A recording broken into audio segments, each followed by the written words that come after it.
সন্ধ্যাবেলায় ডাইনিং রুমে বসে ফোন টিপতেছি, এমন সময় মিমি আপু কোথায় থেকে এসে আমার ফোন নিয়ে নিল।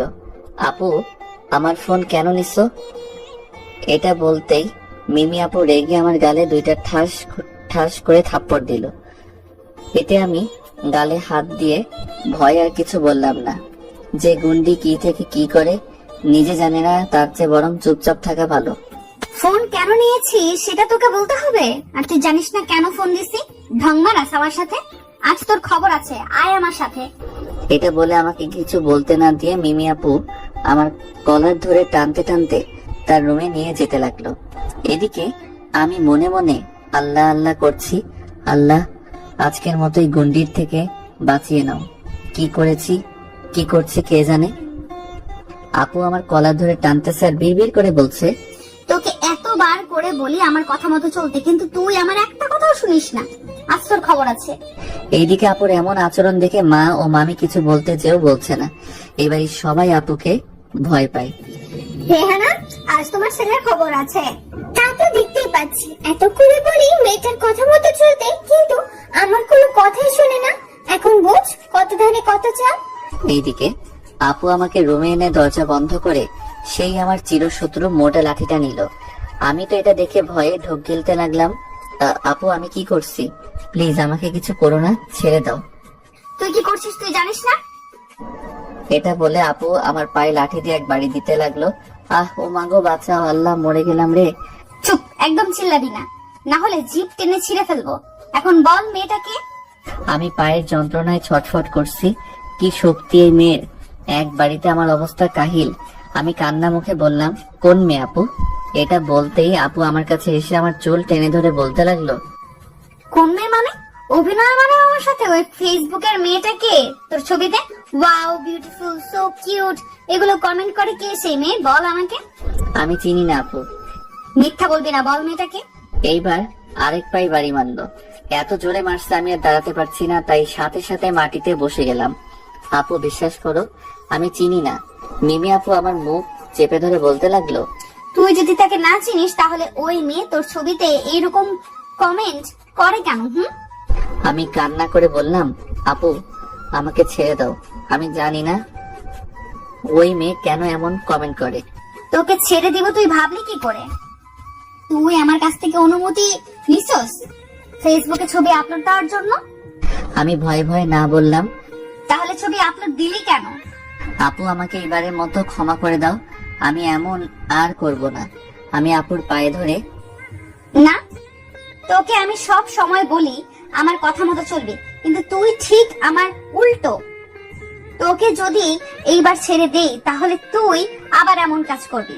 এটা বলে আপু আমার মাথার চুল ধরে গালে থাপ্পড় মারতে লাগলো আর 5টা থাপ্পড় দিয়ে আমার চুল ছেড়ে দিল। আপুর থাপ্পড় খেয়ে আমার গাল তো ব্যথা করছে, তার সাথে ঠোঁট কেটে রক্ত পড়তে লাগলো, কিন্তু সেই দিকে আপুর কোনো খেয়াল নেই। আপু আবার আমার গাল চেপে ধরে বলল, আর যদি আমার কথার অবাধ্য হোস তাহলে এইটার চেয়ে বেশি কিছু হবে, বুঝলি? কান্না জড়িত মুখে বললাম, হুম। এদিকে আমার এমন চিৎকার শুনে আম্মু মামি আপুর রুমের দরজার সামনে এসে বলতে লাগলো, মামি না, ছেলেটা ছোট, এইবারের মতন মাফ করে দে। এই বলে দরজা ধাক্কাতে লাগলো। উফ, তোমাদের জ্বালায় আর বাঁচি না, তোমাদের জন্য আজ ছেলেটা এমন হয়েছে, কারো কথা শুনে না। এটা বলে আপু আমাকে বলতে লাগলো, এই রুম থেকে এক পা যদি বাহিরে দিস তাহলে তোর খবর আছে। এটা বলে আপু রুম থেকে বের হয়ে বাহির থেকে দরজা বন্ধ করে দিল। তারপর আপু আম্মুকে আর মাম্মিকে বলল, খবরদার, ওর সাথে কেউ যাবে না, আমি বলে দিলাম। আজ ওর রাতের খাওয়া দাওয়া আর আমার রুম থেকে বের হওয়া বন্ধ। এত বড় সাহস আমার কথা অমান্য করে। এটা বলে আপু কোথায় চলে যেতে যাবে তখন, কিন্তু ছেলেটা তো অনেক কষ্ট হচ্ছে, তাই না? কোনো কিন্তু না, আমি যেটা বলছি সেটাই শেষ কথা। আমার জিনিসটা কেমনে ভালো রাখতে হয় সেটা আমি জানি। এখন তোমরা যাও এখান থেকে। কিন্তু আম্মু মামি যাচ্ছে না। আপু এটা দেখে জোরে চিৎকার দিয়ে বলল, কি বলছি শুনতে পাওনি? যাও বলছি এখান থেকে। আপুর এমন চিৎকার শুনে মামি আম্মু চলে গেল। তারপর আপুও কোথায় যেন চলে গেল। এইদিকে আমি মাটিতে শুয়ে কান্না করতেছি। শরীরটা অনেক ব্যথা করছে, আমি জায়গা থেকে উঠতে পারছি না। সামান্য একটা কারণের জন্য আমাকে এমন ভাবে মারলো, এতে আমি অবাক হইনি, কারণ আমাকে এমন অত্যাচার সবসময় করে। আমি ব্যথা সহ্য করতে পারছি না, তারপরেও কোনো মতে আপুর বিছানায় গিয়ে গা এলিয়ে দিয়ে চোখ বন্ধ করে নিলাম। আপনারা কিছু বুঝতে পারছেন না তো? আসেন সব খুলে বলি। আমি আহমদি নেজাত, এইবার ইন্টার সেকেন্ড ইয়ারে পড়ি। আমার মা আছে, বাবা ছোটবেলায় মারা গিয়েছে। আমার মা একজন শিক্ষিকা, কিন্তু এখন ছেড়ে দিয়েছে। এতে আমার জীবনে কোনো প্রভাব ফেলেনি, কারণ আমার মামা মামি আমাদের পাশে সব সময় ছিল। আমরা মামার বাসায় থাকি। মামা এই শহরের একজন বড় বিজনেসম্যান, মামি গৃহিণী। আর যে আমাকে এত মার মারলো সে হচ্ছে আমার মামাতো বোন, আমার 2 বছরের সিনিয়র। সেই রাগ মেয়েটা সবসময় রাগ নাকের ডগায় থাকে, বাড়ির সবাই আপুকে ভয় পায়। সেখানে আমি তো একটা বাচ্চা। মিমি আপুর জন্য সেই ছোট থেকে আমি স্বাধীনভাবে চলাফেরা করতে পারতাম না, সবসময় কড়া নজরে শাসনের উপরে রাখতো। একটু এইদিক ওইদিক কিছু হলে কপাল পড়তো আমার। এই মেয়ের যেই দিন বিয়ে হবে সেদিন শান্তি হবে আমার। আপনাদের পরিচয় দিতে দিতে আমি ঘুমিয়ে গেলাম।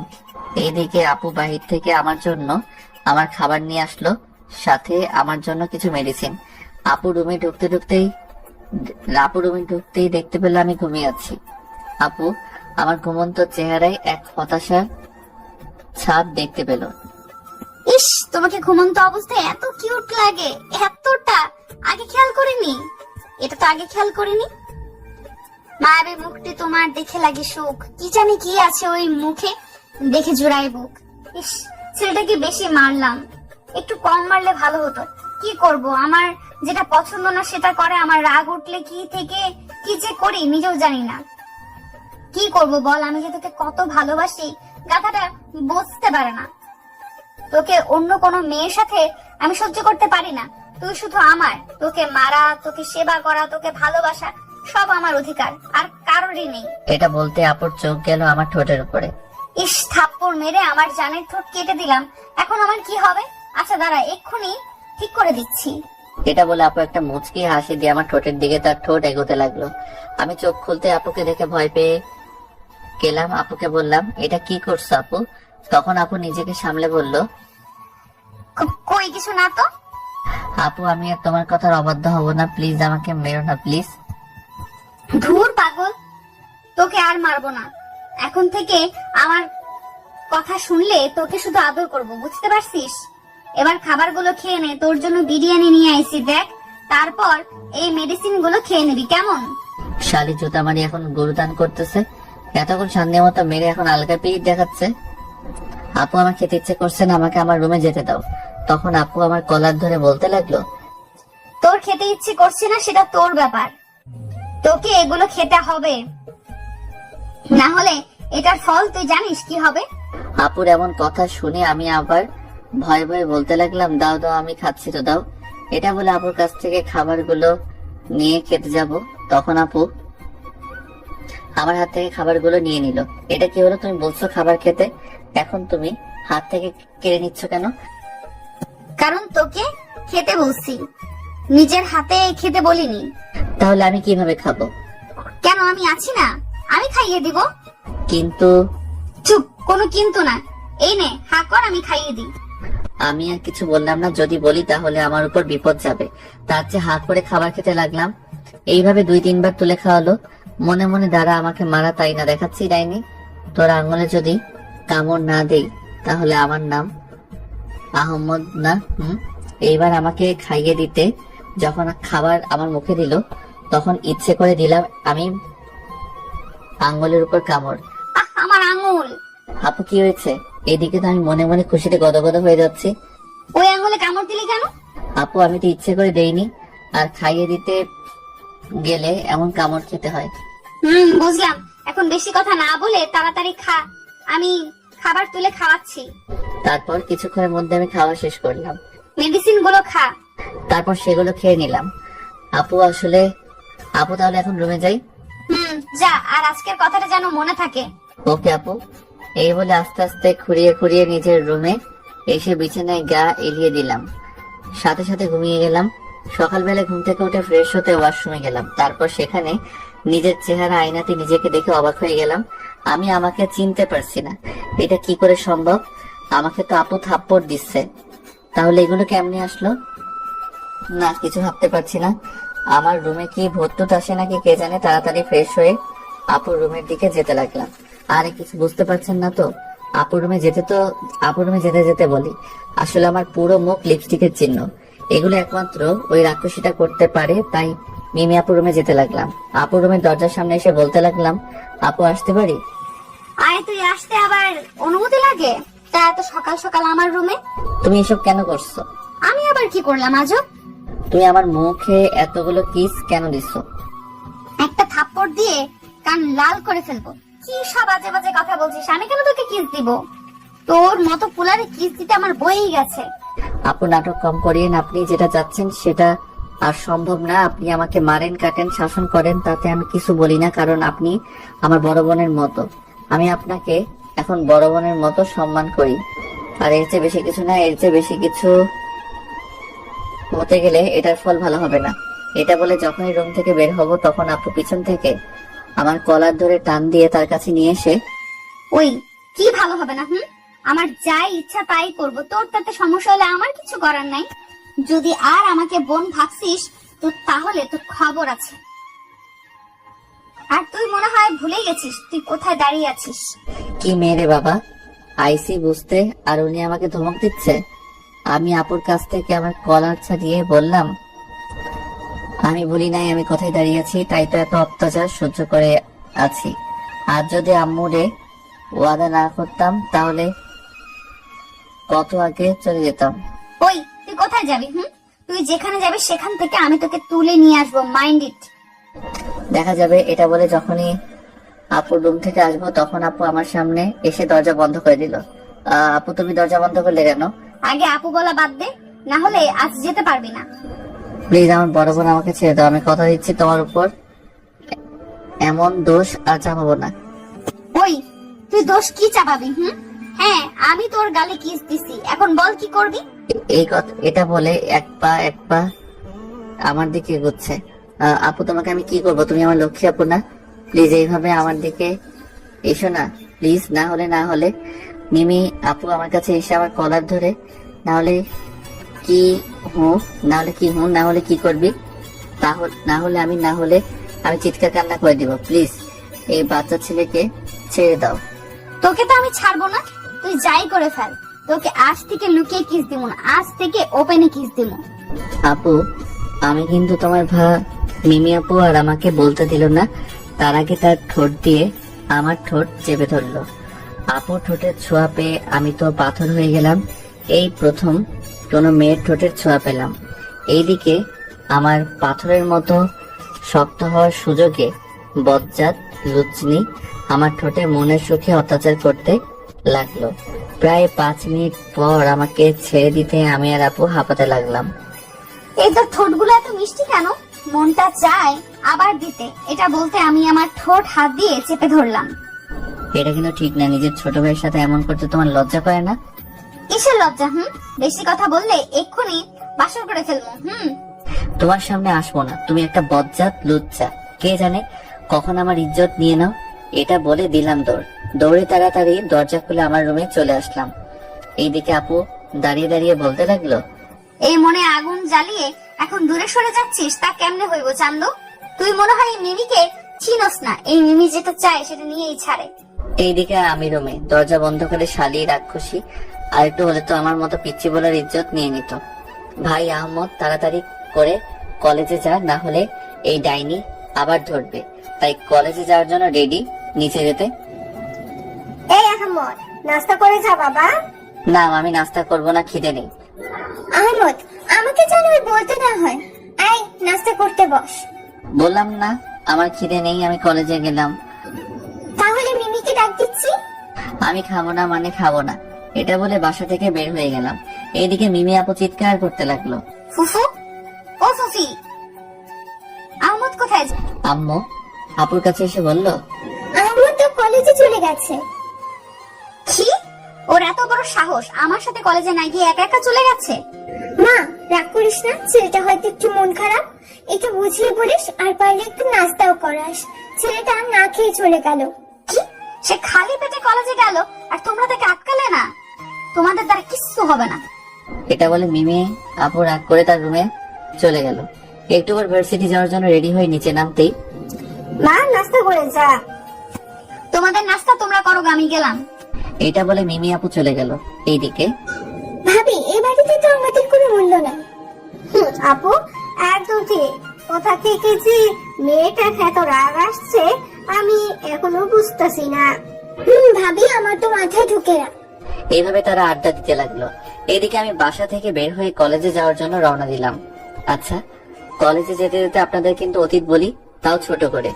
আমি ছোট থেকে মামার বাড়ি বড় হয়েছি, সবটা আপনারা জানেন।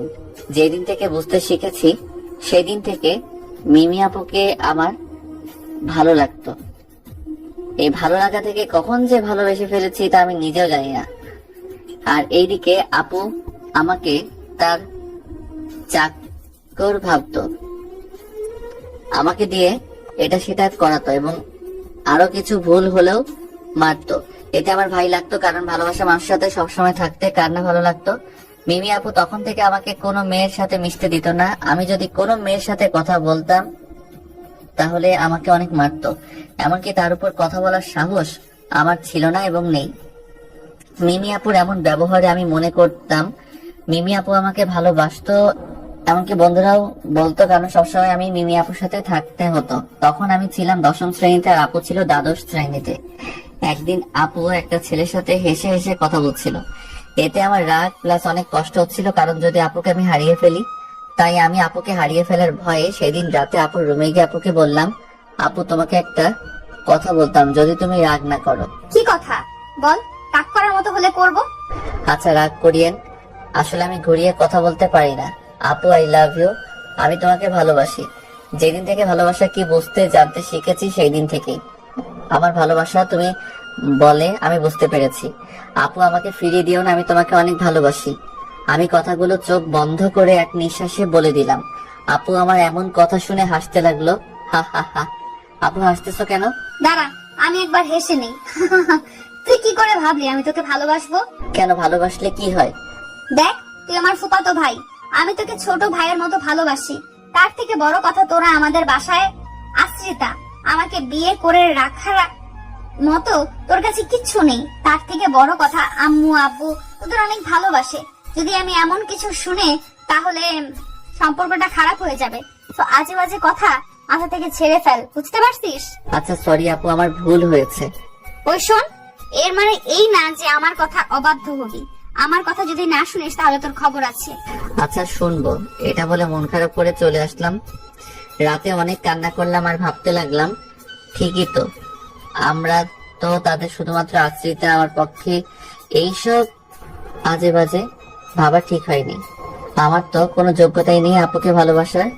সেদিন রাতে অনেক কান্না করছি, নিজেকে অনেক বুঝিয়েছি এবং পরে বুঝতে পারলাম আপুর কথাই ঠিক। আমি না হয় আপু তাড়াতাড়ি বলতে না পারলেও আস্তে আস্তে বলবো। পরের দিন সকালে আম্মুকে বললাম, আম্মু চলো না আমরা আমাদের বাড়িতে থাকি, এখানে আমার ভালো লাগে না। একটা থাপ্পড় দিব যদি এখান থেকে যেতে বলিস।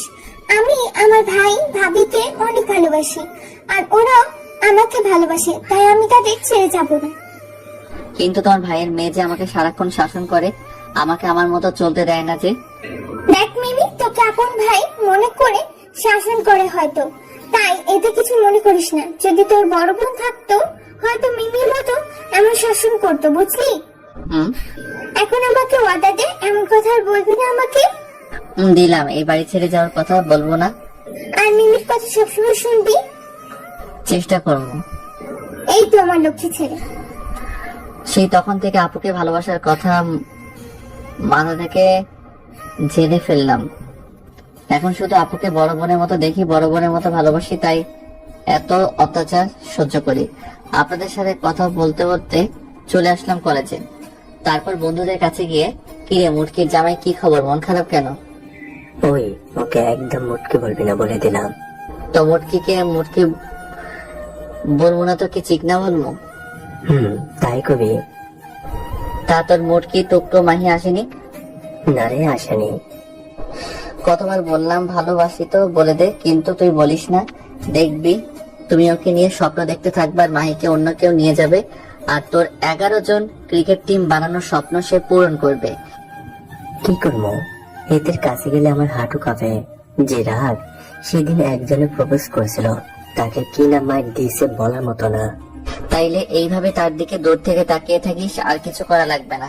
আচ্ছা বাটপার সিটিংবাজ, ওই হালা কই রে? ওই বাটপার চিটিংবাজ হালা তোর পিছনে। আরে দোস্ত এমনি মজা করছে, এতে রাগের কি আছে বল?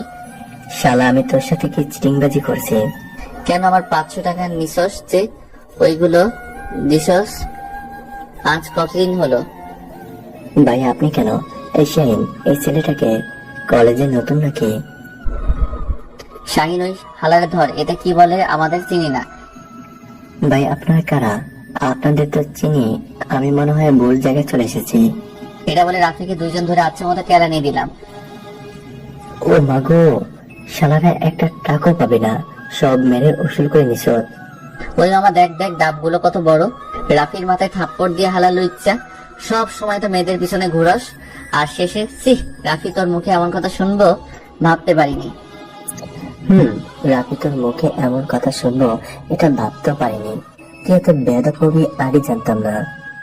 এইবার রাফি মাথা গরম করে আমাদের দুইজনের মাথায় 2টা থাপ্পড় দিয়ে বলতে লাগলো, হালার ঘরে হালারা নিজেরা উল্টা পাল্টা ভাবিস আর আমাকে লুচ্চ বলিস। তো কি বলবো? তুই একটু আগে কি বলছিস? রাফি আবার আমার মাথায় থাপ্পড় দিয়ে বলল, সবসময় তুই হালার নেগেটিভ কথা ভাবিস। আরে হালা, আমি ওই যে নারকেল গাছের ডাবগুলোর কথা বলছি। এটা বলে রাফি আমাদের মাথা ঘুরিয়ে কলেজের পাশে পুকুর পাড়ের নারকেল গাছের দিকে দেখিয়ে দিল। সত্যি সত্যি তো অনেক বড় হয়েছে মামা, আজ ভীষণ হবে কেমন? শালা এখন কেন বলছিস মিশন হবে? আগে তো আমাকে কত কিছু বলছিলি। তবে মামা আগের গুলো চেয়ে এগুলো খেতে মন চাইবে। আসলে প্রতিবারই এই ডাবগুলো আমরা খাই, কিন্তু কেউ জানে না। মামা, আজ কলেজের পরে হবে মিশন। আর আমাকে একটা বেশি দিতে হবে। আচ্ছা দিবনি। আচ্ছা মামা, তোর গালে ওইগুলো কিসের দাগ? মামা তোরে আবার এগুলো জিজ্ঞেস করা লাগে?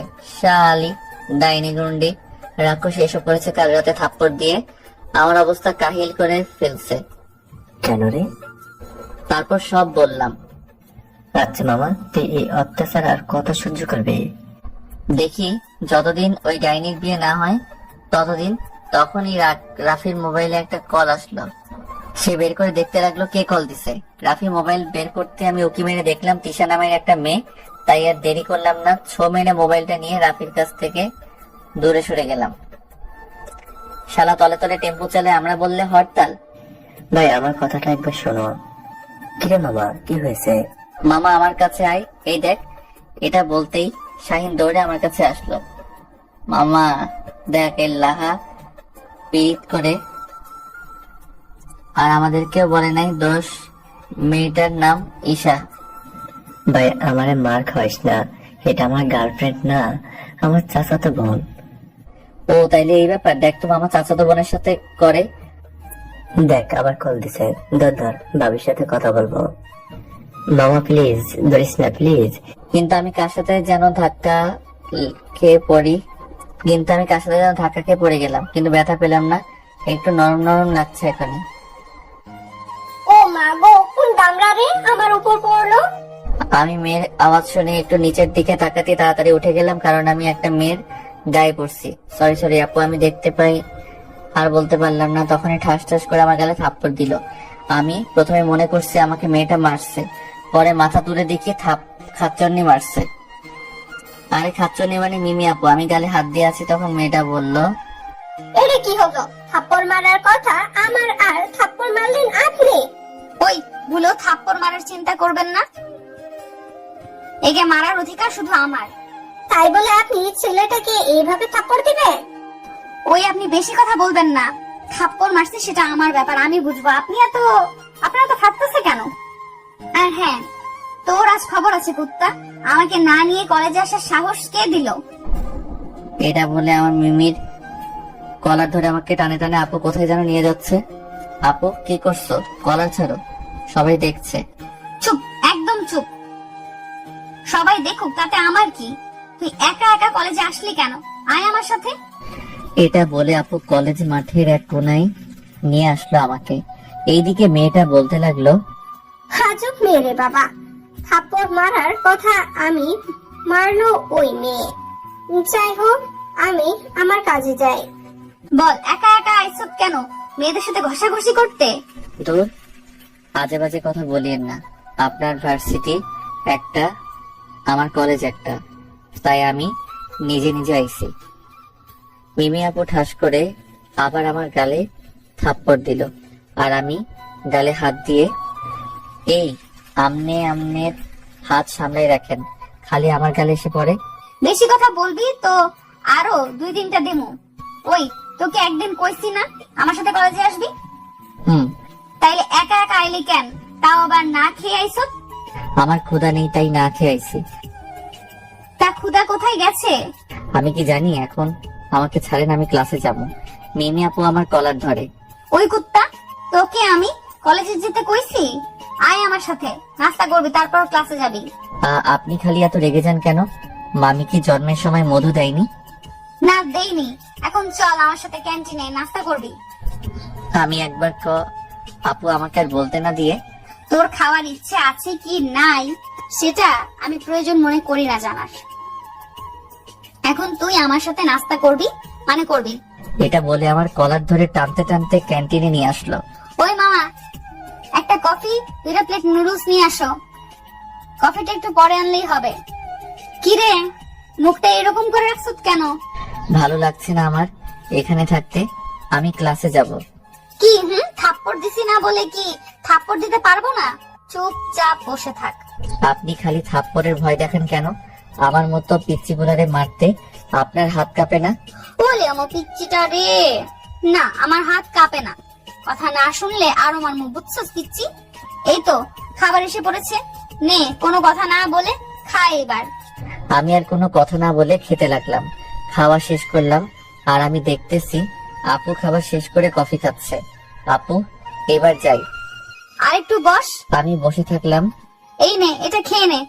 কফির গ্লাসটা আমার দিকে বাড়িয়ে বলল, কি আমি তোমার এটো খাবো? সি ওয়াক খবিস, আমি পারবো না, তুমি খাও, আমি গেলাম। এটা বলে আমি চেয়ার থেকে উঠে চলে যেতে লাগলাম। এ কি, আমি তো সামনের দিকে যেতে পারছি না। তারপর বুঝতে পারলাম খাচ্চন্নি পিছন থেকে আমার শার্ট ধরে আছে। কি শক্তি রে বাবা, বডি দেখলে মনে হবে ফু দিলে উড়ে যাবে। কোথায় যাও চান্দু? যেটা বলছি সেটা করো, তা না হলে সকালের কথা মনে আছে তো? একেবারে এখানে দিয়ে দিমু সবার সামনে। আপু, তুমি আমার সাথে কেন এমন করছো? আমি পিচ্ছি একটা পোলা, আমারে ছেড়ে দাও প্লিজ। আইসে পিচ্চি এখন বিয়ে করলে 4-5টা ছেলের বাপ হয়ে যাবে। এখন বেশি কথা না বলে কফিটা খা। পারবো না। দেখ, মাথা গরম করবে না। আমি রোমান্টিক মোডে আছি, যদি মাথা গরম করিস তাইলে তোর 12টা বাজাবো বলে দিলাম। আমার সাথে না পারলে খালি রাগ দেখায়। আল্লাহ তোমার কপালে রাগে জামাই পড়ুক। দাও কফিটা। তারপর আপু আমাকে কফি দিল, আর আমি ইচ্ছে না থাকার সত্ত্বেও খেলাম। কিন্তু এই কফিটাতে কেমন যেন অন্যরকম স্বাদ পেলাম। কেমন লেগেছে বাবু? একদম বাজে। আর বাজে হবে না কেন? খাচ্চন্ডির মুখের কফি যে, ওয়াক থু। এটা বলে দিলাম তোর। কি বললি কুত্তা? দাঁড়া একটু। আমি খাচ্চন্নি, তাই না? এখন থেকে এই খাচ্চন্নির মুখের সব খাবার তুই খাবি বলে দিলাম। আয় শুধু একবার বাড়িতে, দেখামু। শালা দিন দিন বেশি পাকনা হয়ে যাচ্ছে। এটা বলতে বলতে আপু তার ভার্সিটিতে যেতে লাগলো, কারণ ভার্সিটি একদম আমার কলেজের পাশে। এইদিকে আমি যেই দৌড় দিলাম, পিছন ফিরে তাকালাম না, এক দৌড়ে ক্লাসে এসে রাফির পাশে বসলাম। কি হালা, বাচ্চা সত্যি? তার মানে তুই আমার মরে যাওয়া দোয়া করছিস?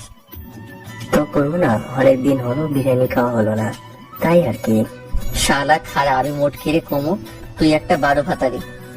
প্লিজ এখন বলিস না, তাহলে পিরিয়ড শুরু হওয়ার আগে শেষ। আরে তোদের আজের কথা বাদ দে। আজকে বলে আমাদের কলেজের নতুন ম্যাম আসবে, তাও আবার তোর রিফাত আঙ্কেল, মানে প্রিন্সিপাল স্যারের মেয়ে। কি বলিস মামা? আঙ্কেলের মেয়ে আছে এটা জানতাম, তবে শিক্ষিকা হবে জানতাম না। আর সেই দিন স্যারের বাড়ি গিয়েছিলাম আমার একটা কাজে, তখন তো কাউকে দেখলাম না, আর আঙ্কেলও পরিচয় করিয়ে দিল না। তুই স্যারের কোনো ভিআইপি মানুষ যে তোকে তার মেয়ের সাথে পরিচয় করিয়ে দিবে? মামা তুই ঠিক বলছো, কিন্তু মামা মজার ব্যাপার হলো ম্যামের এখনো বিয়ে হয়নি। শালা এটা তো আমরা জানি, কিন্তু সিঙ্গেল কিনা সেটা বল। খোঁজ নিলাম ম্যাম সিঙ্গেল। তাহলে লাইন মারতে পারবি শালা? আর লাইনের কথা বলছিস শালা, এটা সম্ভব না রে। জানি। তুই যে হারে লুচ্চা দেখা যাবে, এটা বলতেই প্রিন্সিপাল স্যারের সাথে একটা মেয়ে ঢুকলো। আমি তো অবাক প্লাস ভয় আছি, কারণ এই মেয়েটার সাথে একটু আগে ধাক্কা খেলাম। আল্লাহ আমারে বাঁচাও। মামা আজ তুমি শেষ। দেখছিনি ম্যামটাকে? মামা তুই একটু আমারে কাবার দে। এটা বলে সাইনের পিছনে হালকা করে মুখ লোকালাম। এদিকে প্রিন্সিপাল স্যার। শোনো ডিয়ার স্টুডেন্ট, আমরা জানি তোমাদের বাংলা স্যার কিছু সমস্যার জন্য ট্রান্সফার হয়ে গেছে তার জেলায়। তাই ইতিমধ্যে তোমাদের কলেজে কোনো ম্যাম বা স্যার না থাকাতে আবার মেয়ে আজ থেকে তোমাদের বাংলা ম্যাম। উনি হচ্ছে মিস মিথিলা চৌধুরী। সবাই বলে উঠলো জি স্যার। ওই রাফি আহমেদ কোথায়? এই তো স্যার আমার পিছনে। শালা কুত্তা বিলাই গাধার বাচ্চা মির্জাফর, তুই আমার সাথে বিশ্বাসঘাতকতা করলি, তোকে তো আমি ছাড়বো না। কি ব্যাপার আহমেদ, এইভাবে লুকিয়ে আছো কেন? আস্তে করে শাহিনের পিছন থেকে বের হয়ে আঙ্কেল থুকু স্যার এমনি। এটা ক্লাস বুঝলে, তোমার থেকে এটা আশা করিনি। আর এমন যাতে না হয়। আর মিথিলা, তোমার কোনো সমস্যা হলে আহমেদের দিকে জেনে নিও কেমন? ওকে বাবা। এটা বলে আমার দিকে গরম চোখে তাকালো। এইদিকে এমন ভাবে তাকানোতে আমি ভয়ে আল্লাহকে ডাকতে লাগলাম। তাহলে আমি আসি, তোমরা ক্লাস করো। এটা বলে স্যার চলে গেল। আসসালামু আলাইকুম স্টুডেন্ট, তোমরা কেমন আছো? আলহামদুলিল্লাহ। চলো তোমাদেরকে পড়ানো শুরু করি। আগে স্যার কোথায় পড়া শেষ করেছিল? এটা বলতে ম্যামের চোখ আমার দিকে পড়ে গেল। এদিকে নিজের নিজে গালি দিচ্ছি। শালা কেন যে আজ ফার্স্ট টেবিলে বসতে গেলাম, তাই আমি আমার মুখ লুকাতে লাগলাম। এই ছেলে, তুমি এভাবে মুখ লুকাচ্ছ কেন? সে প্রথম থেকে দেখতাছি। দাঁড়াও আর পড়া বলো। কোথায় ছিলে? এইদিকে আমি কি করব বুঝতে পারছি না। দাঁড়াও আর পড়া বলো, কোথায় ছিল? কি হলো? দাঁড়াতে বলছি। ম্যামের ধমক খেয়ে তাড়াতাড়ি দাঁড়িয়ে ম্যামের দিকে তাকাতেই, ও আচ্ছা, এই জন্য মুখ লুকাচ্ছ তাই না? আসলে ম্যাম বুঝতে পারিনি, প্লিজ ক্ষমা করে দেন। Shut up. ওইটা বাহিরের বিষয়, বাহিরে থাক। এখন পড়া বলো। তারপর পড়া বললাম। গুড, এখন বসো। তারপর আমি বসে গেলাম আর ম্যাম পড়াতে শুরু করলো। এইভাবে ম্যামের ক্লাস শেষ হতে ম্যাম যখন চলে যাবে তখন, এই ছেলে, আমার সাথে আমার কেবিনে আসো। এটা বলে ম্যাম চলে গেল। मामा की ব্যাপার শুধু কেবিনে? মামা दाल में जरूर कुछ काला है। শালা সব কালা, মনে হয় আর রক্ষা হলো না। आगे के देख की বলে। তোরা সহ আয়। এটা বলে দুইজনের হাত ধরে টেনে নিয়ে আসলাম ম্যামের কেবিনের সামনে। ম্যাম আসতে পারি? আসো। তারপর তিনজনে মিলে ভিতরে ঢুকলাম। এটা কি? আমি তোমাকে আসতে বলছি, এদের কেন নিয়ে আসলে? ম্যাম এরা আমার বন্ধু, সো এরা আমার সাথে থাকলে কোনো সমস্যা নাই। চুপ বেয়াদব। এই তোমরা যাও এখান থেকে। এটা বলতে তারা দুইজন চলে যেতে লাগলো। এই তোরা আমাকে রেখে কোথায় যাচ্ছিস? দাঁড়া, আমি আসতেছি। এই তোমাকে যেতে বলছি। আমি আবার ম্যামের দিকে ফিরে বললাম, না। তাহলে যাচ্ছ কেন? ইয়ে মানে আসলে সরি ম্যাম, আসলে আমি আপনাকে দেখতে পাইনি। ওকে, সমস্যা নেই। মেয়েটাকে গার্লফ্রেন্ড বুঝি? আরে না ম্যাম, এসব কি বলছেন? সে আমার মামাতো বোন, পুরো খাচ্চন্নি, সারাদিন প্যারা দেয়। কে? কেন প্যারা দেয় কেন? আরে বড় আপু তো, তাই আমাকে দেখে শুনে রাখে আর কি। হো। ম্যাম আমি যাই। যাও, তবে তোমার নাম্বারটা দাও। ছাত্র তো খোঁজ খবর রাখতে হবে। কিন্তু ম্যাম আমার কাছে তো মোবাইল নেই। কি? আমার সাথে ফাজলামো করো? এত বড় ছেলে হয়ে এখন ফোন ব্যবহার করো না? তা না ম্যাম, আসলে আপু নিয়ে নিছে। পড়ালেখার সমস্যা হবে তো, তাই। সামনে আমার পরীক্ষা। ও, ভালো করে পড়ো। আর এখন সোজা বাড়ি যাবা কেমন? ওকে ম্যাম, আল্লাহ হাফেজ। এটা বলে ম্যামের রুম থেকে বের হয়ে রাফিদের কাছে যেতেই, কি মামা প্রথম দিন একা একা ম্যামের সাথে কি মিটিং করছো? আরে তেমন কিছু না, এমনি পড়ালেখার ব্যাপারে জিজ্ঞাসা করছিল। বুঝি বুঝি, কি জিজ্ঞাসা করছিলি? শালা আজে বাজে কথা বলবি না, তাহলে একদম কট খাওয়া দিব। আরে দোস্ত, আমি তো মজা করছিলাম। আয় ওইখানে গিয়ে বসে কিছুক্ষণ আড্ডা দিই। মামা পরে না হয় মিশন। ঠিক পরে না হয়। এটা বলে তিনজন মিলে একটা জায়গায় বসে আড্ডা দিতে লাগলাম। এইদিকে ম্যাম মনে মনে বলতে লাগলো, তোমাকে পাওয়ার জন্য অনেক ভালো কলেজের সুযোগ পাওয়ার পরেও আব্বুকে বুঝিয়ে অনেক কষ্টে এই কলেজের ম্যাম হলাম শুধু তোমাকে পাওয়ার জন্য। এইদিকে আমরা আড্ডা দিতে লাগলাম। তখনই পিছন থেকে কেউ কলার ধরে আমাকে টানতে টানতে সামনের দিকে নিয়ে যেতে লাগলো। কোন হালারে আমার কলার ধরে? এটা বলে তার হাত থেকে কলার ছড়িয়ে তার দিকে ঘুরে যাকে দেখতে পেলাম তাকে দেখে আমার ভয় হাঁটু কাঁপছে। আরে এটার কেউ না, এটা মিমি আপু। কিন্তু ভয় পাচ্ছে এই জন্য তার চোখ রেগে পুরো লাল হয়ে আছে, যেন আমাকে চিবিয়ে খাবে। তোর বউ। এটা বলে আবার আমার কলার ধরে টানতে লাগলো। আপু, তুমি আমাকে এইভাবে ধরে কোথায় নিয়ে যাচ্ছ? ছাড়ো আমাকে। কিন্তু আপু আমার কোনো কথা না শুনে আমার কলার ধরে টেনে নিয়ে এসে তার গাড়ির ভিতরে ছুঁড়ে ফেললো। তারপর আপু আমার পেটের উপর বসে কলার ধরে বলতে লাগলো, ওই কুত্তা, তুই এই নতুন ম্যাডামের কেবিনে একা একা কি করছিলি? আরে আপু এমন করছো কেন? কেবিনে একা গেছি কারণ একা ডাকছে তাই। তুই একটা মেয়ের রুমে একা ছিলি, ভাবা যায় সেখানে কি করছিলি সেটা বল কুত্তা। দেখ আমি কি করবো আবার? ম্যাম আমার ভালো মন্দ জিজ্ঞেস করলো আর আমি ভালো মন্দ বললাম, তারপর রুম থেকে চলে যেতে বললো, তাই চলে আসলাম। আস্তে না আস্তে তুমি এভাবে নিয়ে আসলে। ঠিক আছে, মানলাম, তবে ওই মেয়ের সাথে যেন বেশি কথা না বলিস। আচ্ছা বলবো না, এখন আমার উপর থেকে উঠো। আমি তো তোমার উপর থেকে উঠবো না চান্দু। এটা বলে একটা শয়তানি হাসি দিল। এই আপু, একদম উল্টাপাল্টা কিছু ভাববে না বলে দিলাম, আমি বাড়ি যাব। না, কেউ একজন বলেছে আমারে যে আমি খাচ্চন্নি, আমার মুখের কফি বলে কিনা খারাপ। এখন মুখের কফি না চান্দু, এখন পুরো। আপু প্লিজ, আমি তোমার ছোট্ট ভাই না? তুমি তোমার ছোট ভাইয়ের সাথে এমন করতে পারো? ওই শালা আর একবার আপু আপু করছিস তো তাইলে তোর খবর আছে। আর কিসের ভাই? তুই আমার কোনো ভাই না, তুই তো আমার পিচ্ছি জামাই। সি আপু, এসব কি বলছো?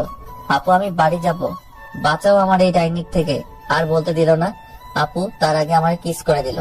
আপুর এমন কাজে আমি আপুর কাছ থেকে নিজেকে ছড়াতে গেলে আপু আমার ঠোঁট খালি কামড় দিচ্ছে। আপু পাগলের মতো আমাকে কিস করতে লাগলো। আমি এক অসহায় নীরব ছেলে, না কিছু করতে পারছি না বলতে। এইভাবে প্রায় 5 মিনিট পর আপু আমাকে ছাড়লো। আমি অনেক জোরে জোরে নিঃশ্বাস ফেলতে লাগলাম। শালি আমার কিউট ঠোঁটের অবস্থা খারাপ করে দিছে। তোর বিয়ে হবে না দেখিস। রাক্ষসী আরেকটু হলে তো আমাকে মেরে ফেলতো। এইটুকু পারতেছো না, এইটুকু পারছো না, পরে কিভাবে পারবে? যাই হোক, আপু আর ডাকবি, সমস্যা নাই। তুই আমাকে এইভাবে আপু ডাকবি আর আমি তোকে এইভাবে শাস্তি দেবো। আমার জন্য অনেক ভালো হবে। তোমার ওই যে সুন্দর ঠোঁটগুলো। না না, আমি আর আপু ডাকবো না আন্টি। আন্টি কাকে ডাকলি রে? আপনাকে। এটা বলতে একটা থাপ্পড় এসে পড়লো আমার গালে। ওই আমাকে কোন দিক দিয়ে আন্টি লাগে? অনেক দিক দিয়ে থুকো, এক দিক দিও না। তাহলে আন্টি ডাকলি যে? আপনি তো বললেন আপু না ডাকতে, এটা বলতে আবার থাপ্পড়। শালা তোকে আপু বলতে মানা করছি, এই না যে আন্টি ডাকবি। তাইলে খালা ডাকবো? আহাম্মক, তোরে তো আমি। এটা বলে আমার গলা চেপে ধরলো। ওই তোকে কিছু করছি না বলে আমার সাথে মজা নিচ্ছিস? আজ থেকে আপু খালা আন্টি তোর মুখ থেকে যদি শুনি তাইলে তোরে সেই দিনই মেরে দেব। এখন থেকে মিমি বউ বলে ডাকবি। আপুর কাছ থেকে ছোটার জন্য ছটফট করতে লাগলাম। কি বলে ডাকবি? ও সরি, আমি তো তোর গলা চেপে ধরছিলাম, তুই কিভাবে বলবি? আমি কাশি দিতে লাগলাম। এটা কি করলে? আরেকটু হলে তো আমি শেষ। এর থেকে আরো বেশি কিছু করব। তুই আমাকে চিনিস না।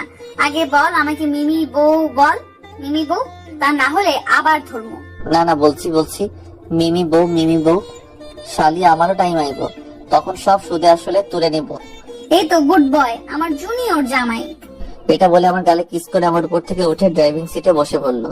তারপর গাড়ি চালাতে লাগলো। এইদিকে আমি কুর্তি পেতনি শয়তানের 3 নম্বর নাতনি। আল্লাহ তোরে যেন সারা জীবন অবিরত রাখে। আচ্ছা তোমাকে এটা কে বললো আমি যে মিথিলা ম্যামের রুমে ছিলাম? ও তুই তাহলে ওই মেয়ের নামও জানিস? আরে ম্যাম বলে কথা জানবো না?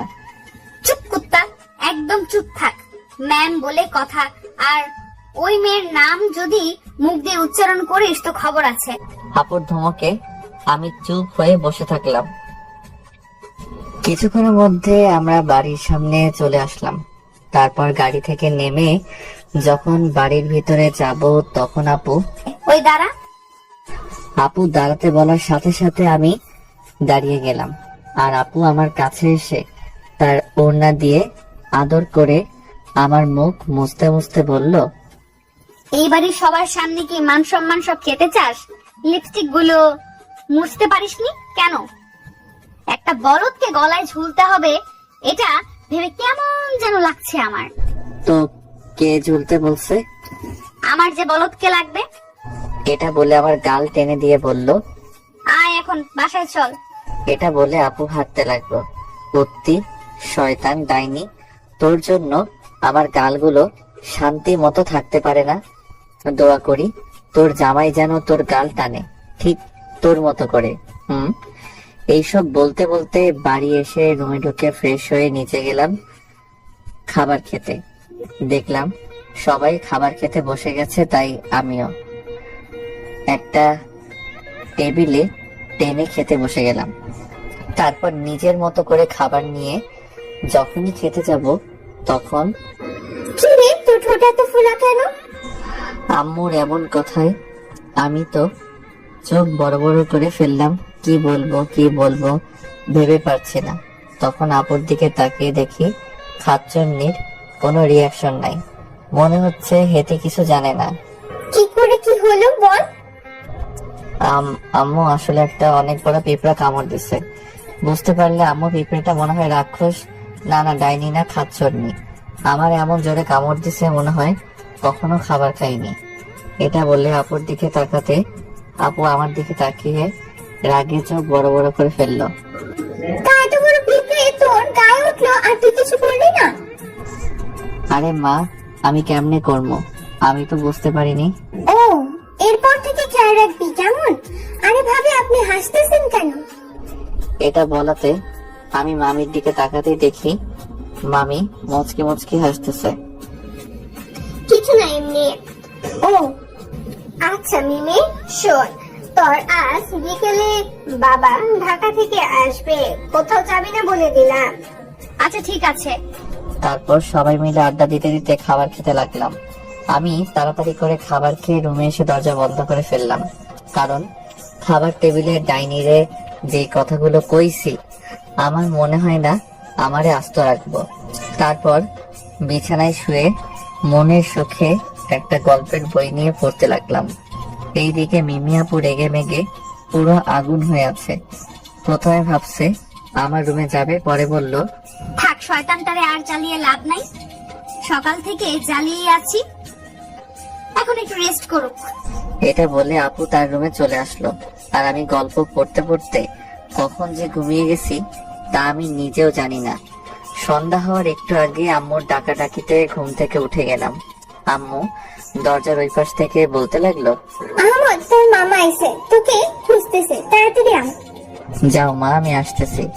এরপর আমি বিছানা থেকে উঠে ফ্রেশ হয়ে নিচে গেলাম। নিচে যেতে দেখতে পেলাম মিমি আপু মামার কোলে মাথা রেখে শুয়ে আছে। আমি মামার সামনে গিয়ে সালাম দিতেই, ওয়ালাইকুম আসসালাম, কেমন আছিস? আলহামদুলিল্লাহ, তুমি? আলহামদুলিল্লাহ। সোফায় বস, অনেকদিন বসে আড্ডা দেওয়া হয় না, আয় একসাথে বসে আড্ডা দিব। তারপর মামার কথা মতে সোফায় বসে পড়লাম। আচ্ছা, তোর ফোন বন্ধ কেন? আপু নিয়ে ফেলেছে তাই বন্ধ। কিরে, ওর ফোন কেন নিছ? বাবা ওর সামনের মাস থেকে পরীক্ষা, এখন ফোন দিলে পড়ালেখা সমস্যা হবে। সেটা তোমাকে ভাবতে হবে না, আমার ভাগিনা এমনিতেই ভালো ছাত্র। যাও ফোন নিয়ে আসো, আর আমার সামনে আহমেদকে ফোন দাও। কিন্তু বাবা এতে আমার সমস্যা হবে। তোমার সমস্যা কেন হবে সেটা তুমি বুঝবে না। আমার বোঝা লাগবে না, তুমি এখন আহমেদকে মোবাইল দিবা। আমি একবার বলছি মানে ফোন দিমু না মানে দিমু না, আর একটা কথা বললে আমি কিন্তু নিজের কিছু করে ফেলবো। এটা বলে মিমি আপু তার রুমে চলে গেল। মেয়েটা দিন দিন বেয়াদব হয়ে যাচ্ছে। মামা আপুকে বিয়ে দিয়ে দাও, দেখবা সব ঠিক হয়ে যাবে। ভাগিনা তুই ঠিক বলছিস, তাই ভাবতে হবে, একটা ভালো ছেলে খুঁজতে হবে। বাবা তুই কিছু মনে করিস না, মেয়েটা একটু রাখি, বুঝতেই তো পারছিস। তুই পরীক্ষা দিয়ে নে, তারপর তোকে আমি সুন্দর দেখে একটা মোবাইল কিনে দিব, কেমন? ওকে মামা। তাহলে আমি এখন আসি, সন্ধ্যা হয়েছে, পড়তে বসবো। দাঁড়া, তোর কাজ আছে। কি কাজ মামা? একটু দাঁড়া। আর আমি দাঁড়িয়ে রইলাম। একটু পরে বাবা একটা বড় বক্স এনে আমার হাতে দিয়ে বলল, এই বক্সটা সাবধানে তোর রিফাত আঙ্কেলের কাছে পৌঁছে দিবি, কেমন? মামা এটাতে কি আছে? বেশি না, একটা ল্যাপটপ আছে অ্যাপল কোম্পানির। তোর আঙ্কেল আনতে বলছিল, তার নাকি আগেরটা নষ্ট হয়ে গেছে, তাই এটা আনলাম। এখন যা, তাড়াতাড়ি তোর আঙ্কেলকে এটা দিয়ে আয়, আর সাবধানে যাস। আচ্ছা মামা। এটা বলে বাহিরে এসে গাড়ি বের করে আঙ্কেলের বাড়ির উদ্দেশ্যে রওনা দিলাম। এইদিকে আপু নিজে নিজে বলতে লাগলো, কত শখ, আমি নাকি তারে মোবাইল দিয়ে দিমু। আমার মোবাইল দিমু আর হাতে অন্য মেয়েদের সাথে টাঙ্কি মারো, এটা আমি কখনোই হতে দেব না। আহমদ শুধু আমার, নিজের ভালোবাসার মানুষকে নিজে আগলে রাখতে হয়, আর যদি আগলে রাখতে না পারি তাহলে কিসের ভালোবাসা? শুধু ফাইনাল পরীক্ষা পর্যন্ত অপেক্ষা করব, তারপর আহমদকে নিজের করিয়ালাম। এইদিকে আমি প্রায় 1 ঘন্টা পর আঙ্কেল মানে প্রিন্সিপাল স্যারের বাসায় পৌঁছালাম। দরজার সামনে দাঁড়িয়ে কলিং বেল দিতেই ম্যাম এসে দরজা খুলে দিল। আমি ম্যামকে দেখে, আসসালামু আলাইকুম ম্যাম, কেমন আছেন? আসসালামু আলাইকুম। আহমদ, হঠাৎ আমাদের বাড়িতে কি ব্যাপার? আরে তেমন কিছু না ম্যাম, স্যারেরকে এই বক্সটা দিতে আসলাম আর কি, মামা পাঠিয়েছে। ও তাই, আসো ভিতরে আসো, বাহিরে কেন? আমি ম্যামের কথা মতো ভিতরে এসে সোফায় বসলাম। একটুকু বসো, আমি বাবাকে ডেকে দিচ্ছি। এটা বলে ম্যাম চলে গেল, আর বসে থাকলাম। এইদিকে ম্যাম স্যারের রুমে গিয়ে, বাবা, বাবা, ও তোমার জামাই থুক্কু, তোমার ছাত্র হয়েছে। কে, আহমদ নাকি? বাবা, তাড়াতাড়ি যাও, আমি নাস্তা তৈরি করি। এটা বলে ম্যাম চলে গেল। আর এইদিকে স্যার ম্যামের কথা শুনে অবাক। যেই মেয়ে হাজার বললে রান্নাঘরে যায় না, সে তার ছাত্রের জন্য নাস্তা তৈরি করবে, ভাবা যায় এগুলো? এইসব ভাবতে ভাবতে স্যার নিচে আসতে লাগলো। এইদিকে আমি স্যারকে নিচে আসতে দেখে দাঁড়িয়ে, আসসালামু আলাইকুম স্যার। ওয়ালাইকুম আসসালাম। আরে বাবা, এখানে স্যার বলতে হবে না, আঙ্কেল বললেই হবে, কেমন? জি স্যার, থুক্কু আঙ্কেল। আচ্ছা, একরাম কেমন আছে? ম্যাম ভালো আছে। আচ্ছা দাও, একরাম কি দিস আমার জন্য? এই নিন স্যার। এটা বলে স্যারকে ব্যাগ খুলে বক্সটা দিলাম, আর স্যার বক্স খুলে দেখলো ল্যাপটপ। স্যার আমি তাহলে আসি এখন। এটা বলে উঠতে যাব, তখন পিছন থেকে ম্যাম নাস্তা আনতে আনতে বলে উঠলো, ওঠার কথা বলতেও তোমার খবর আসে। তোমার জন্য নাস্তা আনছি, এগুলো কে খাবে শুনি? আরে ম্যাম, এগুলো আনার কি দরকার? শুধু শুধু কষ্ট করলেন। এখন কষ্ট যখন করছি, তার ফল হিসাবে নাস্তাটা করো। বাবা, নাস্তাটা করো। তারপর সবার জোরাজোরিতে নাস্তা করলাম। ম্যাম আপনি তো ভালো চা বানাতে পারেন। ও মা, এটা বলতে ম্যাম লজ্জা পাইলো কেন বুঝলাম না। কি খালি ম্যাম ম্যাম বলো? এখন আমি তোমার ম্যাম না, সো ম্যাম ডাকবা না, কেমন? কোনো কিন্তু না, কলেজের বাইরে মিথিলাকে আপু বলে ডাকবা, কেমন? ঠিক আছে আঙ্কেল। এইদিকে ম্যাম তার বাবার এমন কথা শুনে মন খারাপ করে নিল। আঙ্কেল তাহলে আমি এখন আসি। কি আসে আসি করতেছ আমাদের সাথে? রাতের খাবার খেয়ে তারপর যাবা, কেমন? না না আপু, আরেকদিন, আজ অনেক দেরি হয়ে যাচ্ছে। এই দেখেন 8:30 বেজে গেছে। আর একদিন কেন, আজই করো। না স্যার, মামা অনেকদিন পর আইছে, মামার সাথে রাতে খাবার খেতে হবে। আজ আসি, আরেকদিন। এটা বলে আঙ্কেলদের বিদায় জানিয়ে চলে আসলাম বাহিরে। তারপর গাড়িতে উঠে গাড়ি চালানো শুরু করলাম। আমি স্যারদের বাসা থেকে বের হতেই, ছেলেটা কিন্তু খুব ভালো, এরকম একটা ছেলে যদি আমার হতো। তো ছেলে বানিয়ে নাও। মানে? আমি এত ঘুরিয়ে পেঁচিয়ে কথা বলতে পারি না। আমার আহমদকে পছন্দ, আর বড় ছোট অজুহাত দিবা না, বলে দিলাম। আরে এটা ভালো কথা, একরামকে বললে এক পায়ে দাঁড়িয়ে রাজি হবে, কিন্তু ছেলেটা ফাইনাল পরীক্ষা দিয়ে নিক, কেমন? ওকে আমার সুইট বাবা, তোমাকে অনেক ধন্যবাদ। এইদিকে আমি প্রায় 10টার দিকে বাড়ি পৌঁছালাম। বাড়িতে গিয়ে দেখি সবাই মাত্র খেতে বসছে। আমিও আর দেরি না করে তাড়াতাড়ি ফ্রেশ হয়ে খেতে গেলাম। খাওয়া দাওয়া শেষ করে রুমে এসে ঘুমিয়ে গেলাম। সকালবেলায় ঘুম থেকে উঠে ফ্রেশ হয়ে আপুর সাথে প্রতিদিন কলেজে যাওয়া, তারপর আবার আপুর সাথে বাড়িতে আসা, তার রোমান্টিক প্যারা আর কলেজ ম্যাম হালকা পাতলা শাসন করার মধ্যে দিয়ে 15 দিন কেটে গেল। আজকে আমাদের বিদায় দিয়ে ফেলবে, তাই সুন্দরভাবে পরিপাটি হয়ে কলেজে গেলাম। কলেজে এসে আড্ডার জায়গাতে গিয়ে দেখি রাফি আর শাহিন বসে আছে। কিরে শাহিন, মন খারাপ কেন? হালা কেন বুঝতে পারছিস না? কেন? আজকে তো বিদায়, আজকে পর তার মুটকি টুকু মাইকে দেখতে পাবে না, তাই মন খারাপ। আরে এতে মন খারাপ হবে কেন? শাহিন, সোজা গিয়ে বলে দে তুই মাহিকে ভালোবাসিস। যদি ফিরিয়ে দেয় থাক ভাই, আমি না হয় দূর থেকে ভালোবাসবো। আমি এটা শুনে শাহিনের মাথায় একটা থাপ্পড় দিয়ে, হালা তোর দ্বারা কিছু হবে না, দাঁড়া, যা করার আমি করছি। কিন্তু এই সাহায্য করতে গিয়ে আমি যে বিপদে পড়ে যাব এটা আমি ভাবতে পারিনি। হালা তোর দ্বারা কিছু হবে না, দাঁড়া, যা করার আমি করছি। এটা বলে আমি একটা কাগজে শাহিনের নামে কিছু লিখলাম। তারপরে শাহিনের নাম্বার সহ লিখে কাগজটা আমার পকেটে রেখে মাইকে খুঁজতে লাগলাম। এদিকে মিথিলা ম্যাম আমাকে দূর থেকে খেয়াল করলো আমি কাকে যেন খুঁজতেছি। তারপর মিথিলা ম্যামও আমার পিছু নিল। এদিকে আমি এক পর্যায়ে দেখতে পেলাম কলেজ মাঠের দক্ষিণ দিকে গাছতলায় বসে বন্ধুদের সাথে আড্ডা দিতেছে মাহি। আমি আর দেরি না করে মাহির সামনে গিয়ে দাঁড়ালাম। এইদিকে আমি একটা মেয়ের সামনে দাঁড়াতে ম্যাম রেগে আগুন হয়ে গিয়েছে। ইচ্ছে করছে এক্ষুনি আমাকে চিবিয়ে খেয়ে ফেলতে, তবুও মাথা ঠান্ডা রেখে আমার কার্যক্রম দেখতে লাগলো। আমি মাহির সামনে দাঁড়িয়ে বললাম, মোটকি থুকু মাহি, তোমার সাথে কিছু কথা আছে। কি ব্যাপার সূর্য, কোন দিক দিয়ে উঠলো? আহমেদ নাকি আমার সাথে কথা বলবে? আরে তেমন কিছু না, একটা জিনিস দিব। ও তাই, আচ্ছা কি দেবে দাও। তারপর এক পাহাড় পরিমাণ সাহস নিয়ে মাহিকে পকেট থেকে চিঠিটা বের করে বললাম, এই নাও, এটা তোমাকে একজনে দিতে বলছে। কি? আমাকে আবার কি চিঠি দিবে? আছে আছে, অনেক মানুষ আছে তোমাকে চিঠি দেওয়ার মতো। এই তুমি দাওনি তো আবার? আরে না, আমি কেন তোমাকে চিঠি দিতে যাব, আমি যাওয়ার পরে খুলিও, কেমন? ওকে। এদিকে আমি একটা মেয়েকে চিঠি দিয়েছি, সেটা ম্যাম কিছুতে মানতে পারছে না। আর এত বড় সাহস আমার সামনে একটা মেয়েকে চিঠি দেওয়া? আজ তোর একদিন কি আমার যতদিন লাগে, হয়তো হারামি খাইতাছে তারা। তোরে আজকে বুঝাচ্ছি এই মিথিলা কি জিনিস। তারপর আমি মাহিকে আল্লাহ হাফেজ বলে সেইখান থেকে বিদায় নিয়ে খুশি মনে চলে আসতে লাগলাম বন্ধুদের কাছে। কিছু দূরে আসতেই সামনে থেকে মিথিলা ম্যাম ডাক দিল, এই আহমদ, আমার কেবিনে আসো তো, একটা জরুরি কাজ আছে। এটা বলে মিথিলা ম্যাম তার কেবিনে চলে গেল।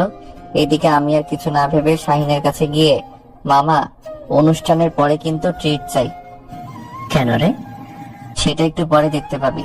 আচ্ছা আমি গেলাম, ম্যাম কিসের জন্য তার কেবিনে ডাকছে। এটা বলে আমি সেইখান থেকে সোজা ম্যামের কেবিনের সামনে এসে দাঁড়ালাম। এইদিকে মিমি আপু আমার কলেজে আইছে আমাকে দেখে শুনে রাখার জন্য, কারণ আজ বিদায় অনুষ্ঠান। কোথায় থেকে কোন ডাইনি আবার আহমেদের দিকে চোখ দেয় তা তো বলা যায় না।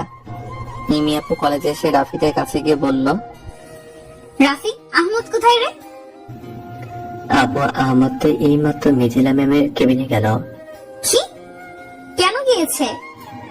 জানি না আপু, তবে আহমদ বলে গেছে ম্যাম নাকি তাকে তার কেবিনে ডাকছে, এটা বলে চলে গেল। আর তোরা যেতে দিলি? এই তোদের মিথিলা ম্যামের কেবিন কোন দিকে রে? এই তো আগে বাংলা স্যারের যে কেবিনে থাকতো সেটাতে। ও আচ্ছা, তোরা থাক, আমি গেলাম। এটা বলে মিমি আপু রাগে গজগজ করতে করতে মিথিলা ম্যামের কেবিনে দিকে আসতে লাগলো।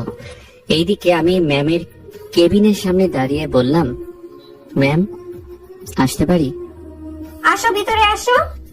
তারপর আমি ভিতরে ঢুকতেই ম্যামকে দেখে অবাক হয়ে গেলাম, কারণ ম্যামের চোখে মুখে রাগী ভাব। ম্যাম তার চেয়ার থেকে উঠে হঠাৎ করে আমার শার্টে কলার ধরে দেওয়ালের সাথে চেপে ধরলো।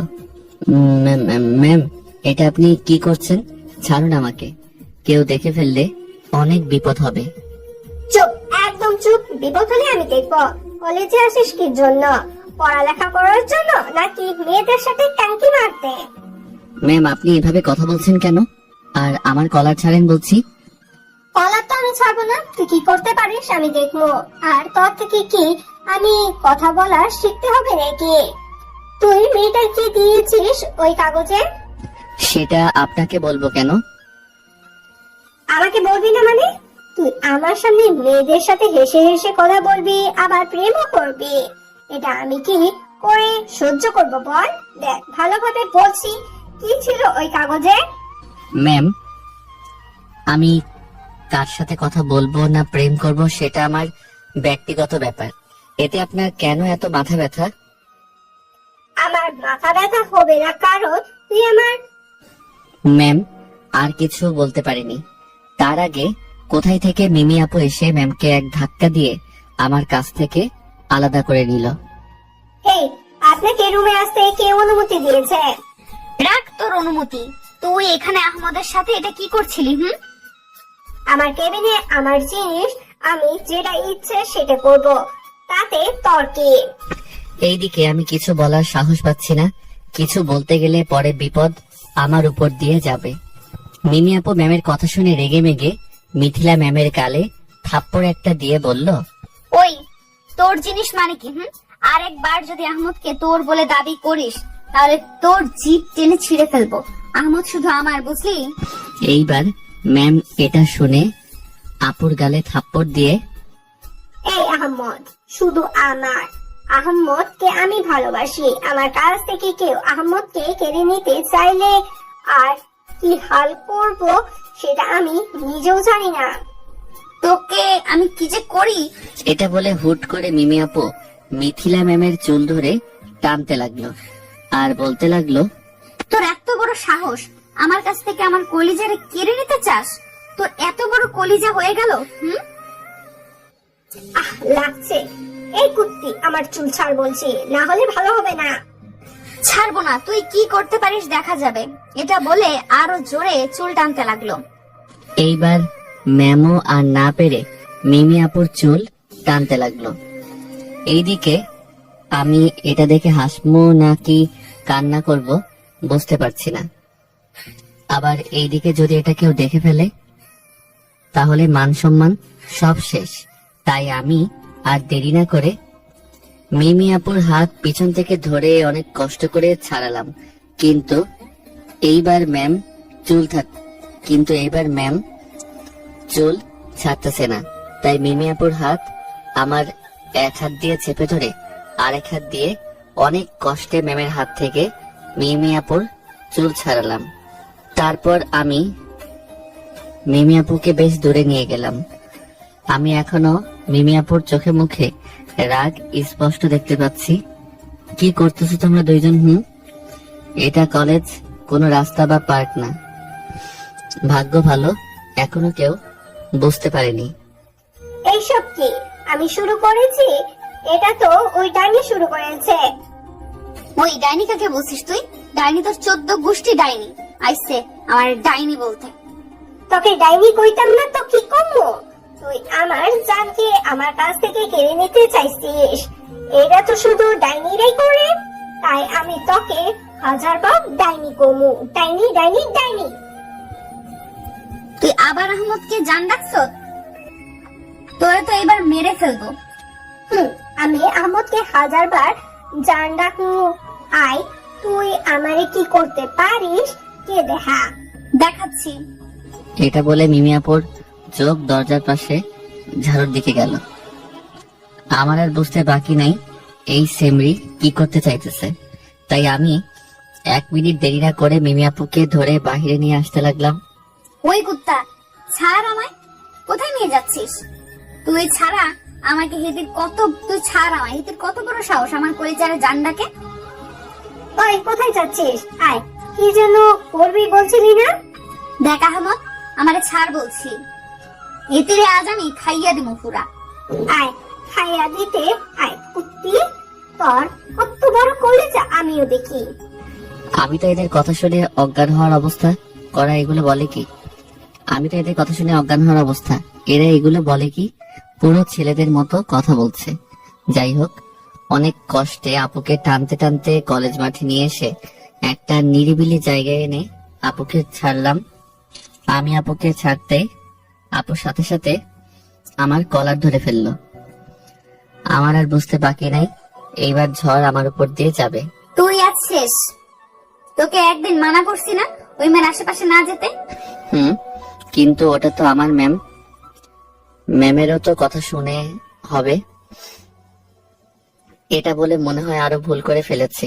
আপু আমার গালে একটা থাপ্পড় দিয়ে, কি বললি কুত্তা? এটা তোর ম্যাম, তাহলে রুমে নিয়ে গিয়ে কি করতেছিলি? আমি গালে হাত দিয়ে বললাম, আসলে আপু আমাকে আর বলতে না দিয়ে। চুপ, একদম চুপ। আমি তোর কোনো অজুহাত শুনবো না। আজ শুধু আমার কথা চলবে। আয় আমার সাথে। এটা বলে আপু আমার কলার আবার ধরে টানতে টানতে গাড়ির কাছে নিয়ে গেল। তারপর গাড়ির ভিতরে গিয়ে বসতে বলল, কিন্তু আমার রেজিস্ট্রেশন কার্ড। এটা বলতে আপু আমার গালে ঠাস করে আবার থাপ্পড় দিয়ে বলল, তোর রেজিস্ট্রেশন কার্ডের গুষ্টি কিলে যেটা বলছিস সেটা কর, না হলে ভালো হবে না। আমি আর কি করবো, গালে হাত দিয়ে অসহায় বাচ্চার মতো গাড়ির ভিতরে গিয়ে বসলাম। তারপর আপু গাড়িতে ড্রাইভিং সিটে বসে গাড়ি চালাতে লাগলো। আপু কি করছো?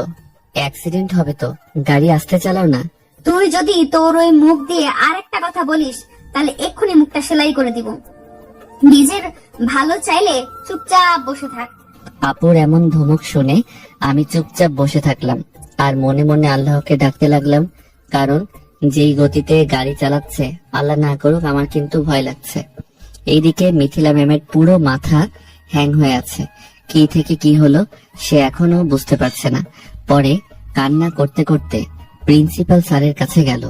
কি রে মা, কি হয়েছে? কান্না করছিস কেন? কি হয়েছে বল আমাকে। বাবা, আমি আহমদকে ছাড়া বাঁচবো না। তুমি আহমদকে আমার কাছে এনে দাও। আচ্ছা, আমি এনে দিব নে। আগে কি হয়েছে মা, সব খুলে বলতো। তারপর মিথিলা কান্না করতে করতে সব খুলে বলল। আরে তুই কোনো চিন্তা করিস না, আহমেদকে তোর কাছ থেকে কেউ আলাদা করতে পারবে না। তবে ওই মেয়েটা? সে বললেই হলো, ওর বাবার রাজি থাকতে হবে। দেখ, মেয়েটা হচ্ছে আহমেদের মামাতো বোন, আর আহমেদরা তার মামার বাড়ি থাকে। তাই একরাম কোনোদিনও তার মেয়েকে আহমেদের সাথে বিয়ে দিবে না, বুঝলি? বুঝতে পারছি। তাহলে একটা হাসি দে মা। স্যারের কথা মিথিলা ম্যাম একটা হাসি দিল। যা, এখন ফ্রেশ হয়ে অনুষ্ঠানে অ্যাটেন্ড কর।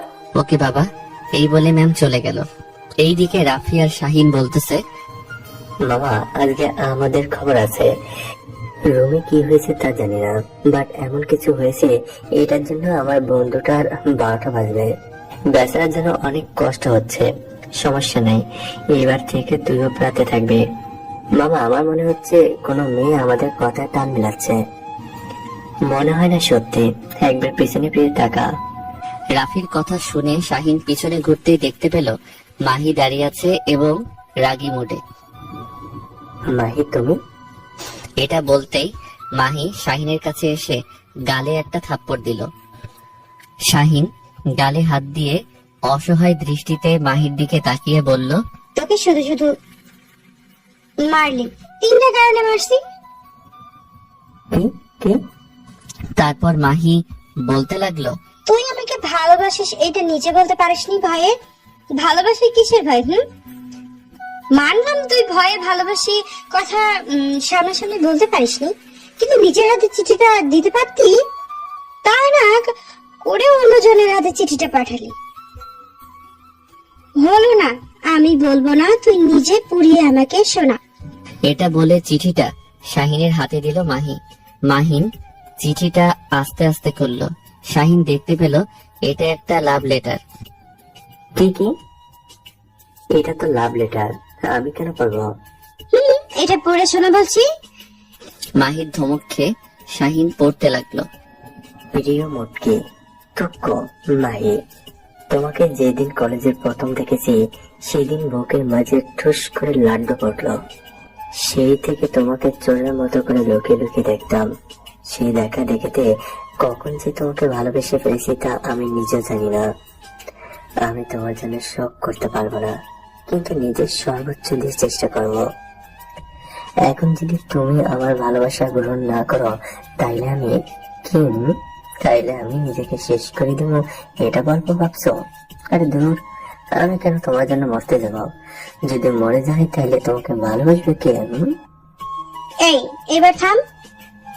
মাহির কথা মতো শাহিন থেমে গেল। এতটুকু পর্যন্ত ঠিক আছে, কিন্তু পরের গুলা কি লিখছস তুই? মাহি শাহিনের মাথায় থাপ্পড় দিয়ে বলল, নিজে লিখছো আবার নিজেই ভুলে গেছো। পরেরটুকু। কি লিখছি? তারপর আবার শাহিন বলল, প্রিয় মায়ে, আমার এত ভালোবাসা দেখো, যদি তুমি আমাকে ভালো না বাসো তাহলে সমস্যা নেই, আমি তোমার বান্ধবীকে ভালোবাসবো, কারণ আমি আবার কারো কষ্ট সহ্য করতে পারি না, তো তাই না, মানে তোমাকে না পেলে তো আমার মন কষ্ট পাবে, তাই মনকে কষ্ট না দিতে তোমার বান্ধবীকে ভালোবাসবো। আমি আবার কারো কষ্ট সহ্য করতে পারি না, এখন তোমার ইচ্ছে, এটি তোমার দূর থেকে ভালোবাসা। হালা আহমদ, তুই আমার ভালো করলি নাকি খারাপ করলে, তোকে একবার সামনে পাই তারপর দেখাবো।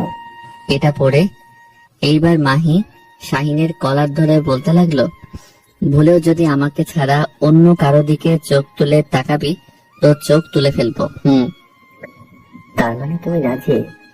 তো রাজি হব না? তোমাকে তো আমারও ভালো লাগতো, অপেক্ষা করতাম কখন তুমি বলবে, কিন্তু আজ কলেজে লাইফের শেষের পথে এসে বললে। আর যদি তুমি না বলতে তাহলে আমি বলতাম। ইস, এমন যদি আগে জানতাম তাহলে আরো আগে বলে দিতাম। তুই জানবি কি করে? তুই তো একটা ভীতু। দোস্ত, তোরা কথা বল, আমি একটু আসি। আচ্ছা যা। এটা বলে রাফি কিছু দূরে গিয়ে বেচারা তাদের দিকে তাকিয়ে বলছে, হায়, সবারটা সবাই পেলে আর আমারটা কোথায় আছে? ওই আমার ভবিষ্যতের বউ, তুমি কোথায়? আমার কথা শুনতে কি পাও? এইদিকে আপু গাড়ি এমন জোরে চালিয়েছে যে 10 মিনিটের জায়গায় 5 মিনিটে বাড়িতে চলে আসলাম। তারপর আপু নিজে গাড়ি থেকে নেমে আমাকে নামিয়ে আমার হাত ধরে টানতে টানতে তার রুমের ভিতরে ঢুকিয়ে দরজা বন্ধ করে দিল। তারপর আমি এইদিকে আম্মু আর মামি বাসায় নেই, মনে হয় ছাদে গিয়ে আড্ডা দিচ্ছে। আজ আমি শেষ আপু, আমি কিছু জানি না, আমার কোনো দোষ নেই, বিশ্বাস করো আমি কিছু করিনি। ঠাস ঠাস করে থাপ্পড় দিয়ে মিমি আপু বলল, তুই যদি কিছু নাই বা করিস তাহলে ওই ডাইনি তোর কলার ধরে দেওয়ালের সাথে চেপে ধরলো কেন? ভাগ্যিস আমি গেছিলাম, না হলে তো অনেক বড় ক্ষতি হয়ে যেত আমার। বিশ্বাস করো আমি কিছু জানি না ম্যাম কেন আমার সাথে এমন করছে। তুই কেমনে জানবি? তোর কাছে তো মেয়েদের সাথে লুতুপুতু করতে ভালো লাগে, লুচ্চা কোথাকার। সেই দিন এত মারার পরেও আমার কথা অমান্য করছিস কেন, কুত্তা? আপু আমি তো তোমার সব কথা শুনি, তাহলে এমন করছো কেন?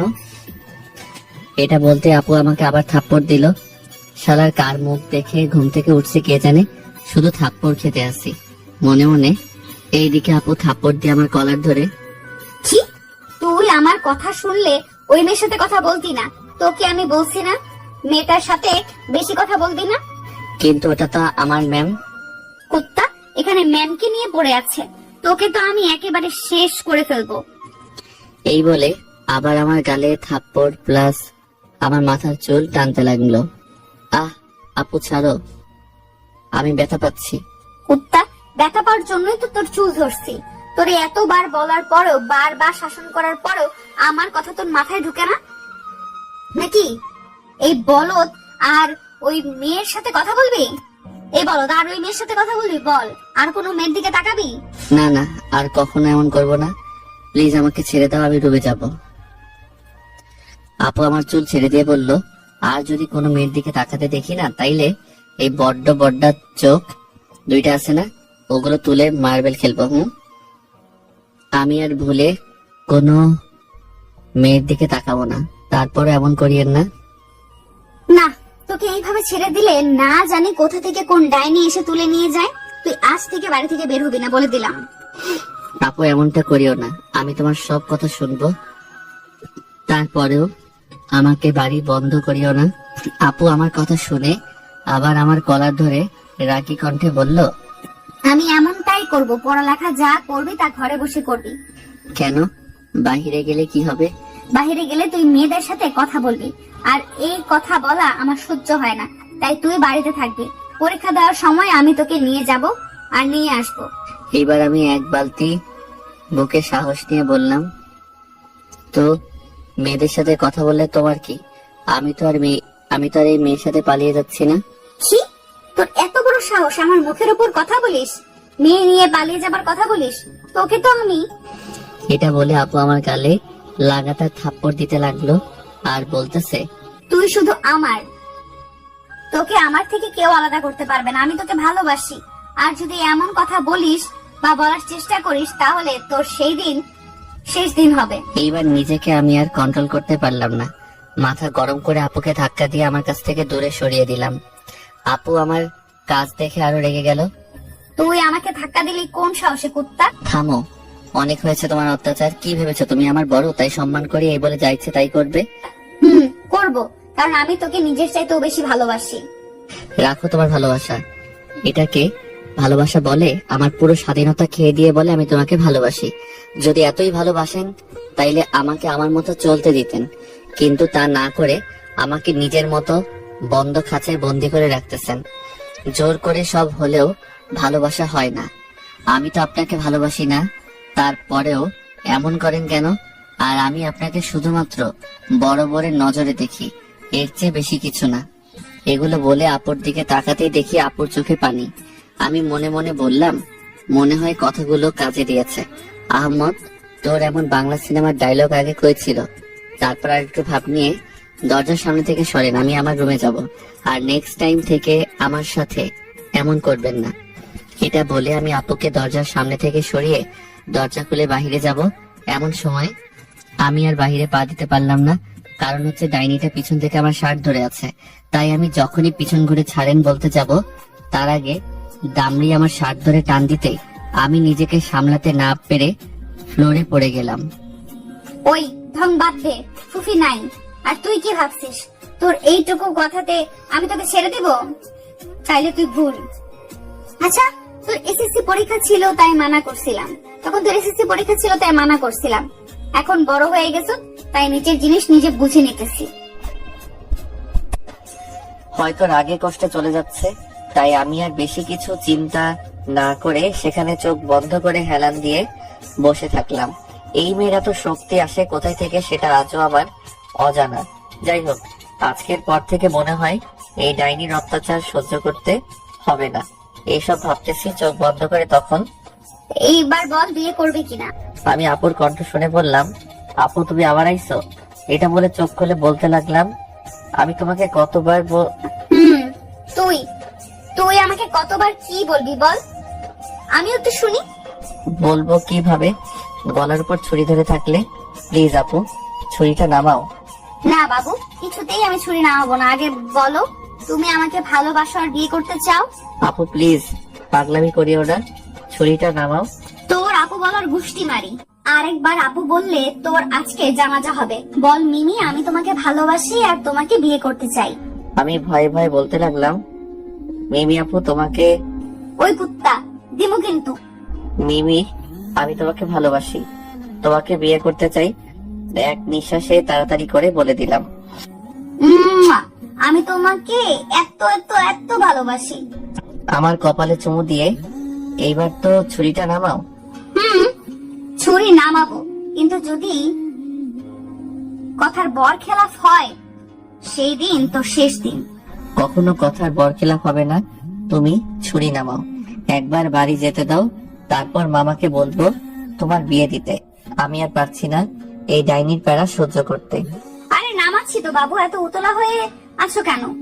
তারপর আপু আমার গলা থেকে ছুরি নামিয়ে আমার হাত ধরে বলল, বাবু চলো ওই দিক থেকে ঘুরে আসি। এটা বলে আমাকে টানতে লাগলো, আর আমি অসহায় বাচ্চার মতো তার সাথে যেতে লাগলাম। এইভাবে আপুর সাথে সন্ধ্যা পর্যন্ত ঘোরাঘুরি করে বাসায় গেলাম। রাতে খাওয়া দাওয়া করে রুমে বসে ফোন টিপতেছি। এমন সময় মামা রুমে এসে বলল, আহমেদ কি করছিস? এই তো মামা ফোন টিপছি। তা তোর পরীক্ষা কেমন দিলি? এই তো আলহামদুলিল্লাহ ভালোভাবে দিছি মামা। গুড। আচ্ছা শোন, কাল তোর প্রচুর কাজ। কি কাজ মামা? কাল তোর মিমি আপুকে দেখতে আসবে বিকেলে। আমি মামার কথা শুনে চমকে উঠলাম। কি, কাল আপুকে দেখতে আসবে মানে? দেখতে আসবে। আমার এক বন্ধুর ছেলের সাথে মিমির বিয়ে ঠিক আগে থেকেই ঠিক আছে, কিন্তু তোর আপু জানে না। আর আজ দেখতে আসবে। মানে হচ্ছে বিয়ের 3 তারিখ পাকা করার জন্য আসবে। আমি মামার কথা শুনে খুশি হব নাকি বেজার হব কিছু বুঝতে পারছি না। ও শালি, এইবার বুঝবার খেলা। আমার গলায় ছুরি রাখা, তাই না? আবার রাতে তোর প্রিন্সিপাল স্যার আসবে ডিনার করতে। কেন? সেটা তখন জানতে পারবি। আর আমার অফিস কাল জরুরি মিটিং থাকায় সকালে থাকতে পারবো না, তবে বিকেলে থাকবো। আর এতে তোর কাজ বেশি, তাই তোকে কাল সকালে উঠে বাজার সদার যা লাগে তা করতে হবে। আর বাইরে যা যা কাজ আছে সব করবি তুই। কি পারবি না? কি পারবো না মানে? ওই তিমি থুপ্পু মিমি আপুর বিয়ের তারিখ ঠিক হবে বলে কথা, আর আমি সব দেখাশোনা করব না? এটা কি করে হয় মামা? যে করে হোক আমি নিজের জীবন দিয়ে দিব, তারপরেও কোনো কমতি রাখবো না। গুড, এটা তোর থেকে আশা করছি। আর একটা কথা মনে রাখবে, মিমি যাতে রাজ জানতে না পারে, তা না হলে সে বিয়েতে রাজি হবে না। কারণ মিমি এখনো পড়ালেখা করতে চায়। আর এই কথা তোর মামি ও মাকেও বলে দিছি। আরে মামা, তুমি চিন্তা করিও না, আপু কিছু জানবে না। আরে মামা, তোর মেয়েকে যদি এটা বলি তাহলে আমার মাথা আর খুঁজে পাবা না। আচ্ছা মামা, আপু যে পড়ালেখা করার জন্য বিয়ে করতে চাইছে না, কাল যদি শুনে তার বিয়ে ঠিক হয়ে গেছে, তখন তো বিয়ে ভেঙে যাবে। এইটা তোকে চিন্তা করতে হবে না, এটা আমি ম্যানেজ করে নিব। আচ্ছা বাবা, অনেক রাত হয়েছে, এবার ঘুমিয়ে পড়, আমি গেলাম। ওকে মামা, যাও। এটা বলে মামা চলে গেল, আর আমি তো মোবাইলে গান চালিয়ে দিয়ে লুঙ্গি ড্যান্স দিতেছি। শালি আমার গলায় ছুরি ধরে আমাকে বিয়েতে রাজি করালো, তাই না? এইবার বুঝবা ঠেলা আপু। আহা, আপু বিয়ের পরে আমার জীবন একদম বিন্দাস। তখন বাবা, আমার জুনিয়র জামাইটা তো অনেক সুন্দর করে নাচতে পারে। দরজার পাশ থেকে এমন কথা শুনে নাচ বাদ দিয়ে দরজার দিকে তাকালাম আমি তাকিয়ে দেখি মিমি আপু। আরে আরে, নাচ বাদ দিলে কেন? লুঙ্গি পরে নাচটা কিন্তু সেই হয়েছে। এই, তুমি বিয়ের পর থেকে আমার সামনে লুঙ্গি পরে থাকবা কেমন? মনে মনে বেচারি এই আশাটা আর পূরণ হলো না। তা কেন নাচতেছিলি? আমার নাচের কারণ জানতে পারলে হয় তুমি আমার 12টা বাজাতা।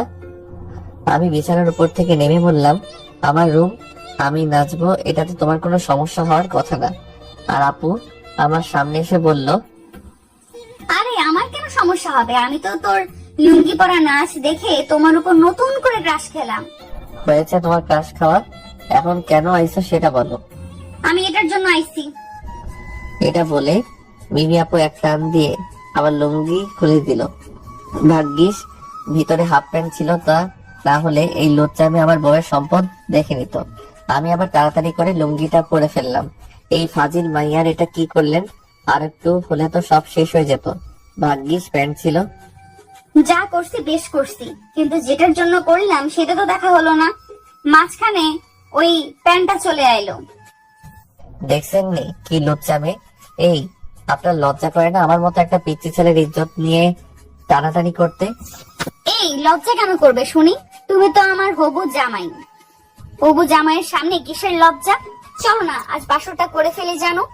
কুত্তি, এটা কি বলেন? মাথা পুরো গেছে। আস্তাগফিরুল্লাহ, নাউজুবিল্লাহ। আপু আপনি এসব কি বলছেন? এই আপনি এখান থেকে যান তো, আমার কেমন জানি ভালো লাগছে না। এটা বলে আপুর হাত ধরে দরজার বাহিরে নিয়ে গেলাম। এই জানো, এইভাবে আমাকে রুম থেকে বের করে দিচ্ছ না?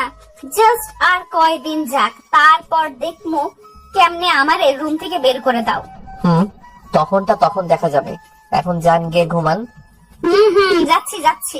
আচ্ছা তুই ঘুমা, বেশি রাত জাগবি না কিন্তু। আচ্ছা, আমি এক্ষুনি ঘুমিয়ে পড়বো, আপনি যান তো। এই তো যাচ্ছি আমার লক্ষ্মী বেবিটা। এটা বলে আর আমার গালে একটা কিস দিয়ে আপু এক দৌড়ে চলে গেল। শয়তান, পেতনি, ডাইনি, লুচ্চা কথাকার। আল্লাহ আমারে শখ করে 2টা সুন্দর গাল দিছে, আর উনি এতে এক নয়তো থাপ্পড় দিবে আর হয়তো চুম্মা দিবে। আমার মনে হয় এটা আমার গাল না, এটা কোনো সরকারি জিনিস। যাই হোক, এইসব আজাইরা কথা বাদ দিয়ে দরজা বন্ধ করে ঘুমাতে গেলাম। কাল সকাল থেকে প্রচুর কাজ আছে, তাই আমিও আর কিছু না ভেবে ঘুমিয়ে পড়লাম কাল। এইদিকে মিথিলা ম্যামের চোখে ঘুম নেই। কখন সকাল হবে, কখন আমাদের বাড়ি আসবে, এগুলো চিন্তা করছে। আমার জুনিয়র ছাত্র জামাইটা মুখ দেখি না অনেকদিন হলো, কাল একেবারে মন ভরে দেখে নিব নি। আমার জান, আমি কাল আসতেছি। আমি সকালবেলায় তাড়াতাড়ি উঠে আম্মু মামির সাথে কিছু কাজে সাহায্য করে দিয়ে বাজারে গেলাম। এইদিকে মিমি আপু ঘুম থেকে উঠে সবাইকে এত ব্যস্ত দেখি কিছুটা অবাক হলো। মা, ও মা, আজকে কিছু আছে নাকি? সবাই এত কাজ করছো, বাড়ি পরিষ্কার করছো, কারণ কি? আরে মিমি, তেমন কিছু না, কিছু মেহমান আসবে তাই। ও তাই? আচ্ছা, আহমেদকে দেখতে পাচ্ছি না যে, ও কোথায়? আহমদ তো বাজারে গিয়েছে। ও আচ্ছা, আমি ভার্সিটি যাব, এখন আমাকে নাস্তা দাও। বস, আমি দিচ্ছি। আম্মু মিমি আপুকে নাস্তা দিতেই মিমি আপু নাস্তা করে কলেজে চলে গেল। আর মিমি আপু বাড়ি থেকে বের হওয়ার পরে ভাবি, আর চুরি তো সব সর্বনাশ হয়েছে তো। ভাগ্যিস তুমি ছিল। এইবার থেকে কথা সাবধানে বলবা, কেমন? তারপর আম্মু মামি কথা বলতে বলতে কাজ করতে লাগলো। এইদিকে আমি বাজার সদাই করে বাড়িতে এসে মাকে সব বুঝিয়ে দিয়ে রুমে গেলাম। তারপর ফ্রেশ হয়ে ফোন টিপতে লাগলাম। এইভাবে ফোন টিপতে টিপতে কখন যে দুপুর হয়ে গেল তা আমি নিজেও বুঝতে পারিনি। দুপুর হতে আম্মু খাবার খেতে ডাক দিলে সুন্দর মতো খাবার খেতে চলে গেলাম। এখন সবাই মিলে খাবার টেবিলে বসে খাবার খাচ্ছি। তখন মামা বলল, মিমি, আজ বিকেলে কোথাও যাস না? কেন বাবা? আজ মেহমান আসবে তাই। আচ্ছা, যাবো না। আর আহমেদ, তুই কোথায় যাবি না? ওকে মামা। তারপর চুপচাপ খাবার খেয়ে রুমে এসে দরজা বন্ধ করে শুয়ে আছি। মনটা কেমন জানি খারাপ লাগছে। আমার এমন মনে হচ্ছে কেউ আমার বুকের উপর একটা পাহাড় ধসিয়ে দিয়েছে। এমনটা কেন হচ্ছে নিজেও জানি না। আমার মনে হচ্ছে আমি একটা অজানা জিনিস কাছে পেয়েও হারিয়ে ফেলতেছি। হঠাৎ মনে হলো এই মন খারাপ হওয়ার কারণ মিমি আপুর জন্য হচ্ছে না তো? আচ্ছা, মিমি আপুকে তো আজ বিকালে দেখতে আসবে। আপু কি বিয়েতে রাজি হবে?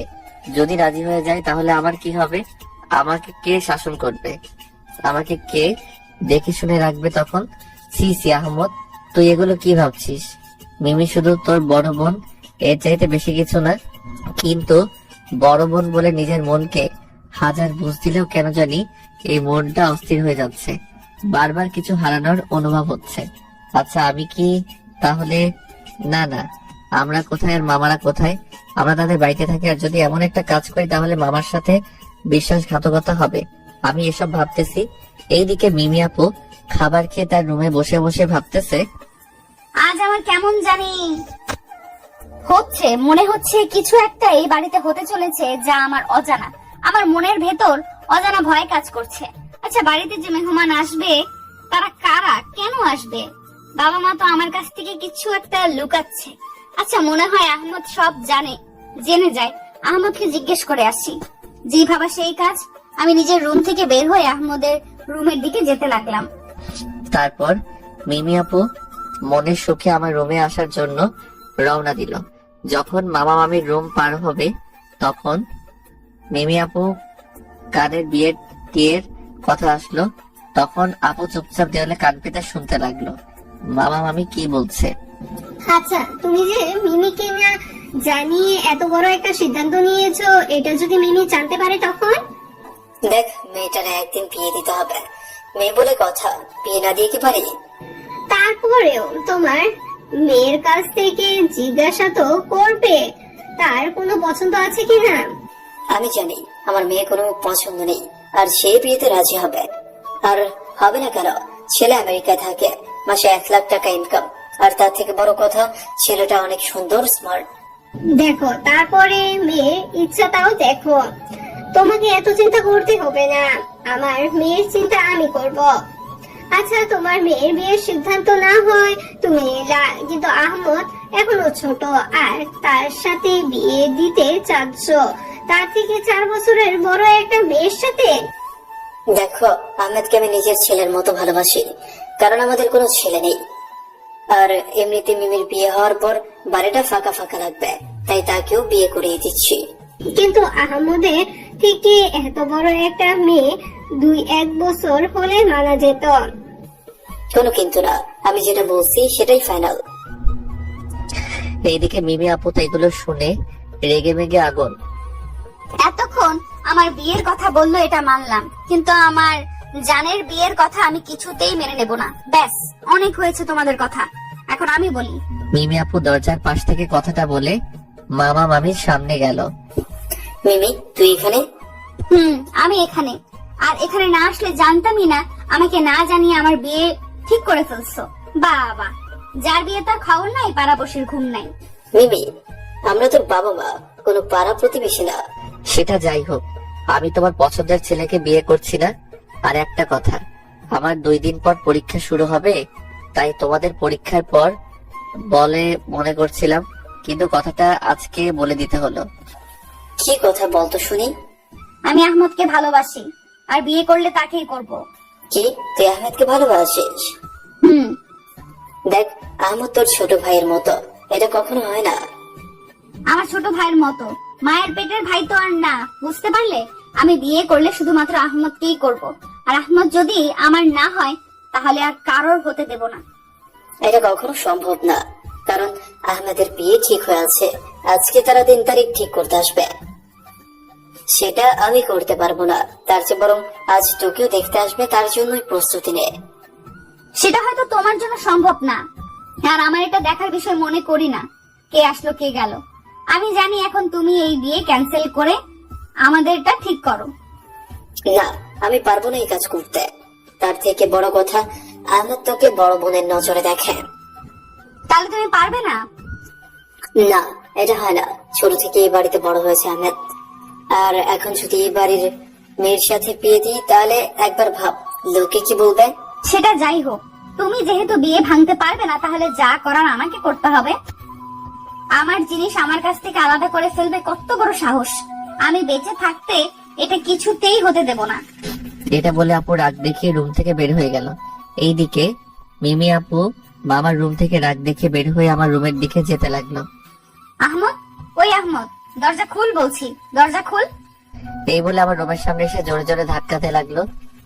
দরজা ধাক্কানোর আওয়াজে আমার ভাবনা রীতি ঘটলো, চিৎকার করে ডাকতে লাগলো। এইদিকে মিমি আপু যেতেই, ওগো তুমি এই মেয়েটার কথা মেনে নাও না, আমাদের মেয়ে আমাদের কাছে থাকবে, এতে আরো ভালো হবে। মামির কথা শুনে মামা যখনই জবাব দিতে যাবে তখনই মামা মামির কানে আসতে লাগলো মিমি আপুর চিৎকার, যা আমার রুমের দিক থেকে আসতেছে। তাই তারা আর দেরি না করে রুম থেকে বের হয়ে গেল। এইদিকে আপুর চিৎকার শুনে কিছুটা ভয় পেয়ে গেলাম। ভাবছি দরজা খুলবো নাকি খুলবো না। কি হলো, দরজা খুলবি নাকি ভেঙে ভেতরে ঢুকবো? না না, আমি খুলতেছি।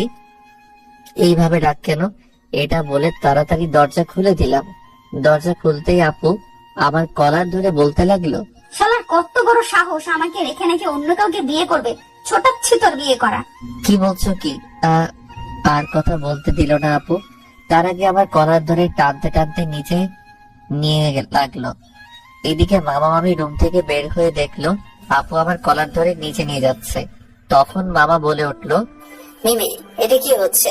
আহমেদের কলার ছাড়। না, ছাড়বো না। আমার জিনিস আমার কাছ থেকে কিছুতেই আলাদা করতে পারবে না। আমি আজকে আহমদকে বিয়ে করব। এটা কিন্তু বেশি হচ্ছে মিমি, আহমদকে ছাড় বলছি, তা না হলে ভালো হবে না। এটা তো কিছু না, আমার কথা না শুনলে আরো অনেক কিছু হবে। আর আমি কলার ছাড়বো না। দেখি বাবা তুমি কি করতে পারো। এই তুই আমার সাথে হায়, আজকে তোকে বিয়ে করব। আপু কি করছো কি এসব?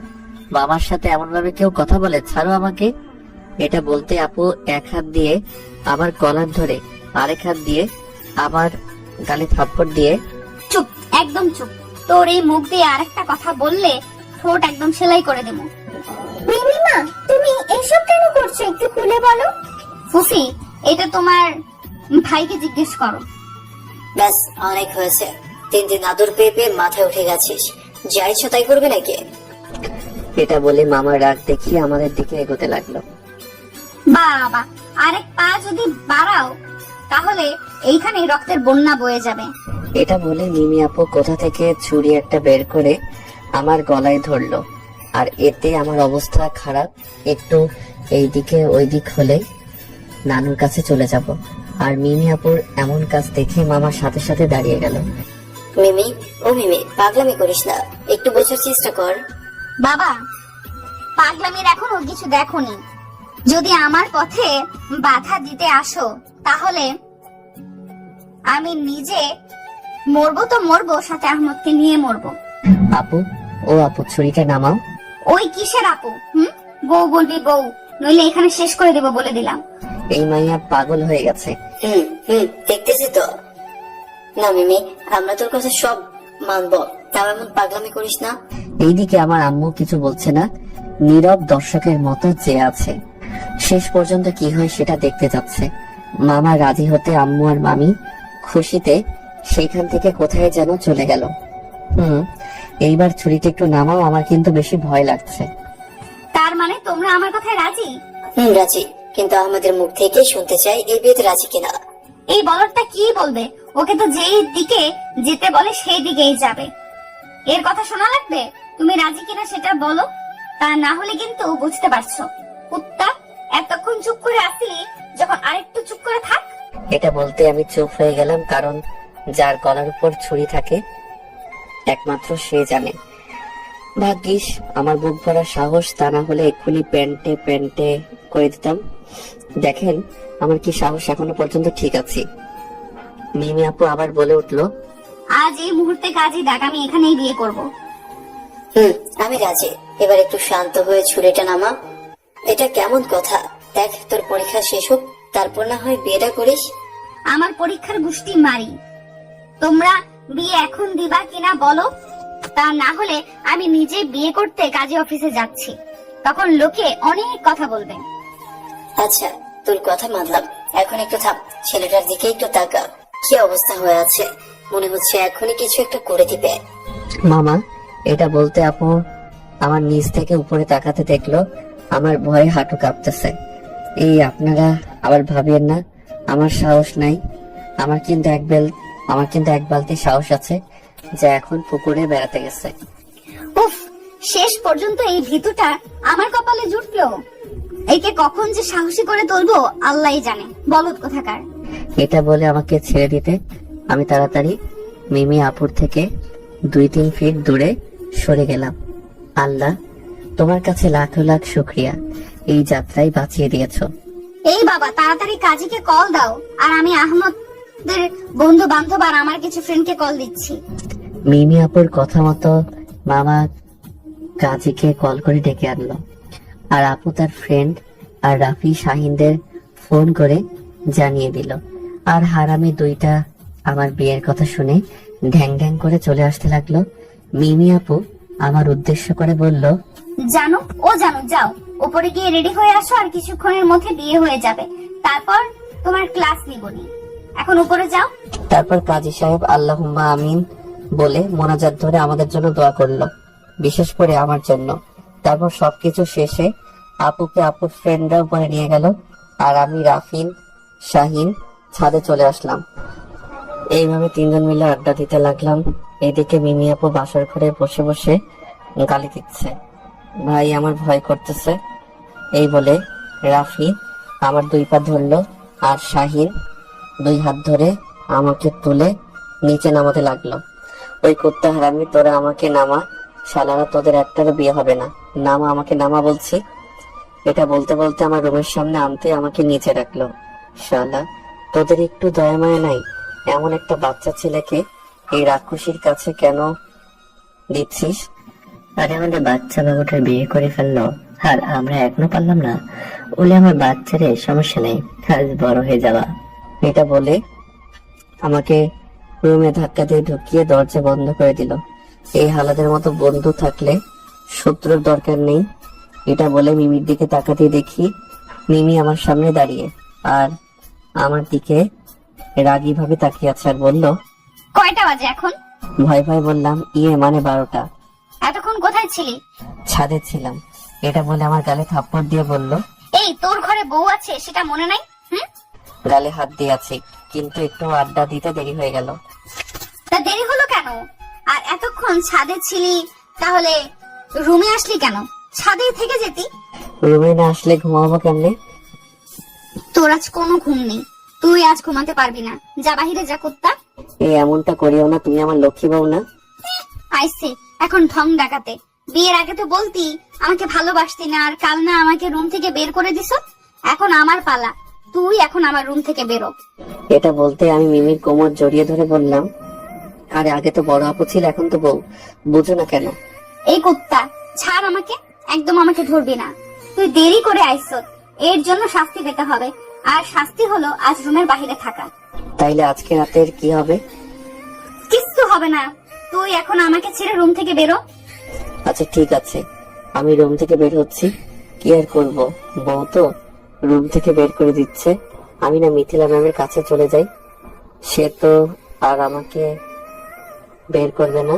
এটা বলে মিমির কোমর ছেড়ে পিছন করতে যাব, তার আগে মিমি আমার চুলের মুঠি ধরে চারটো ট্যাগ করে দিল।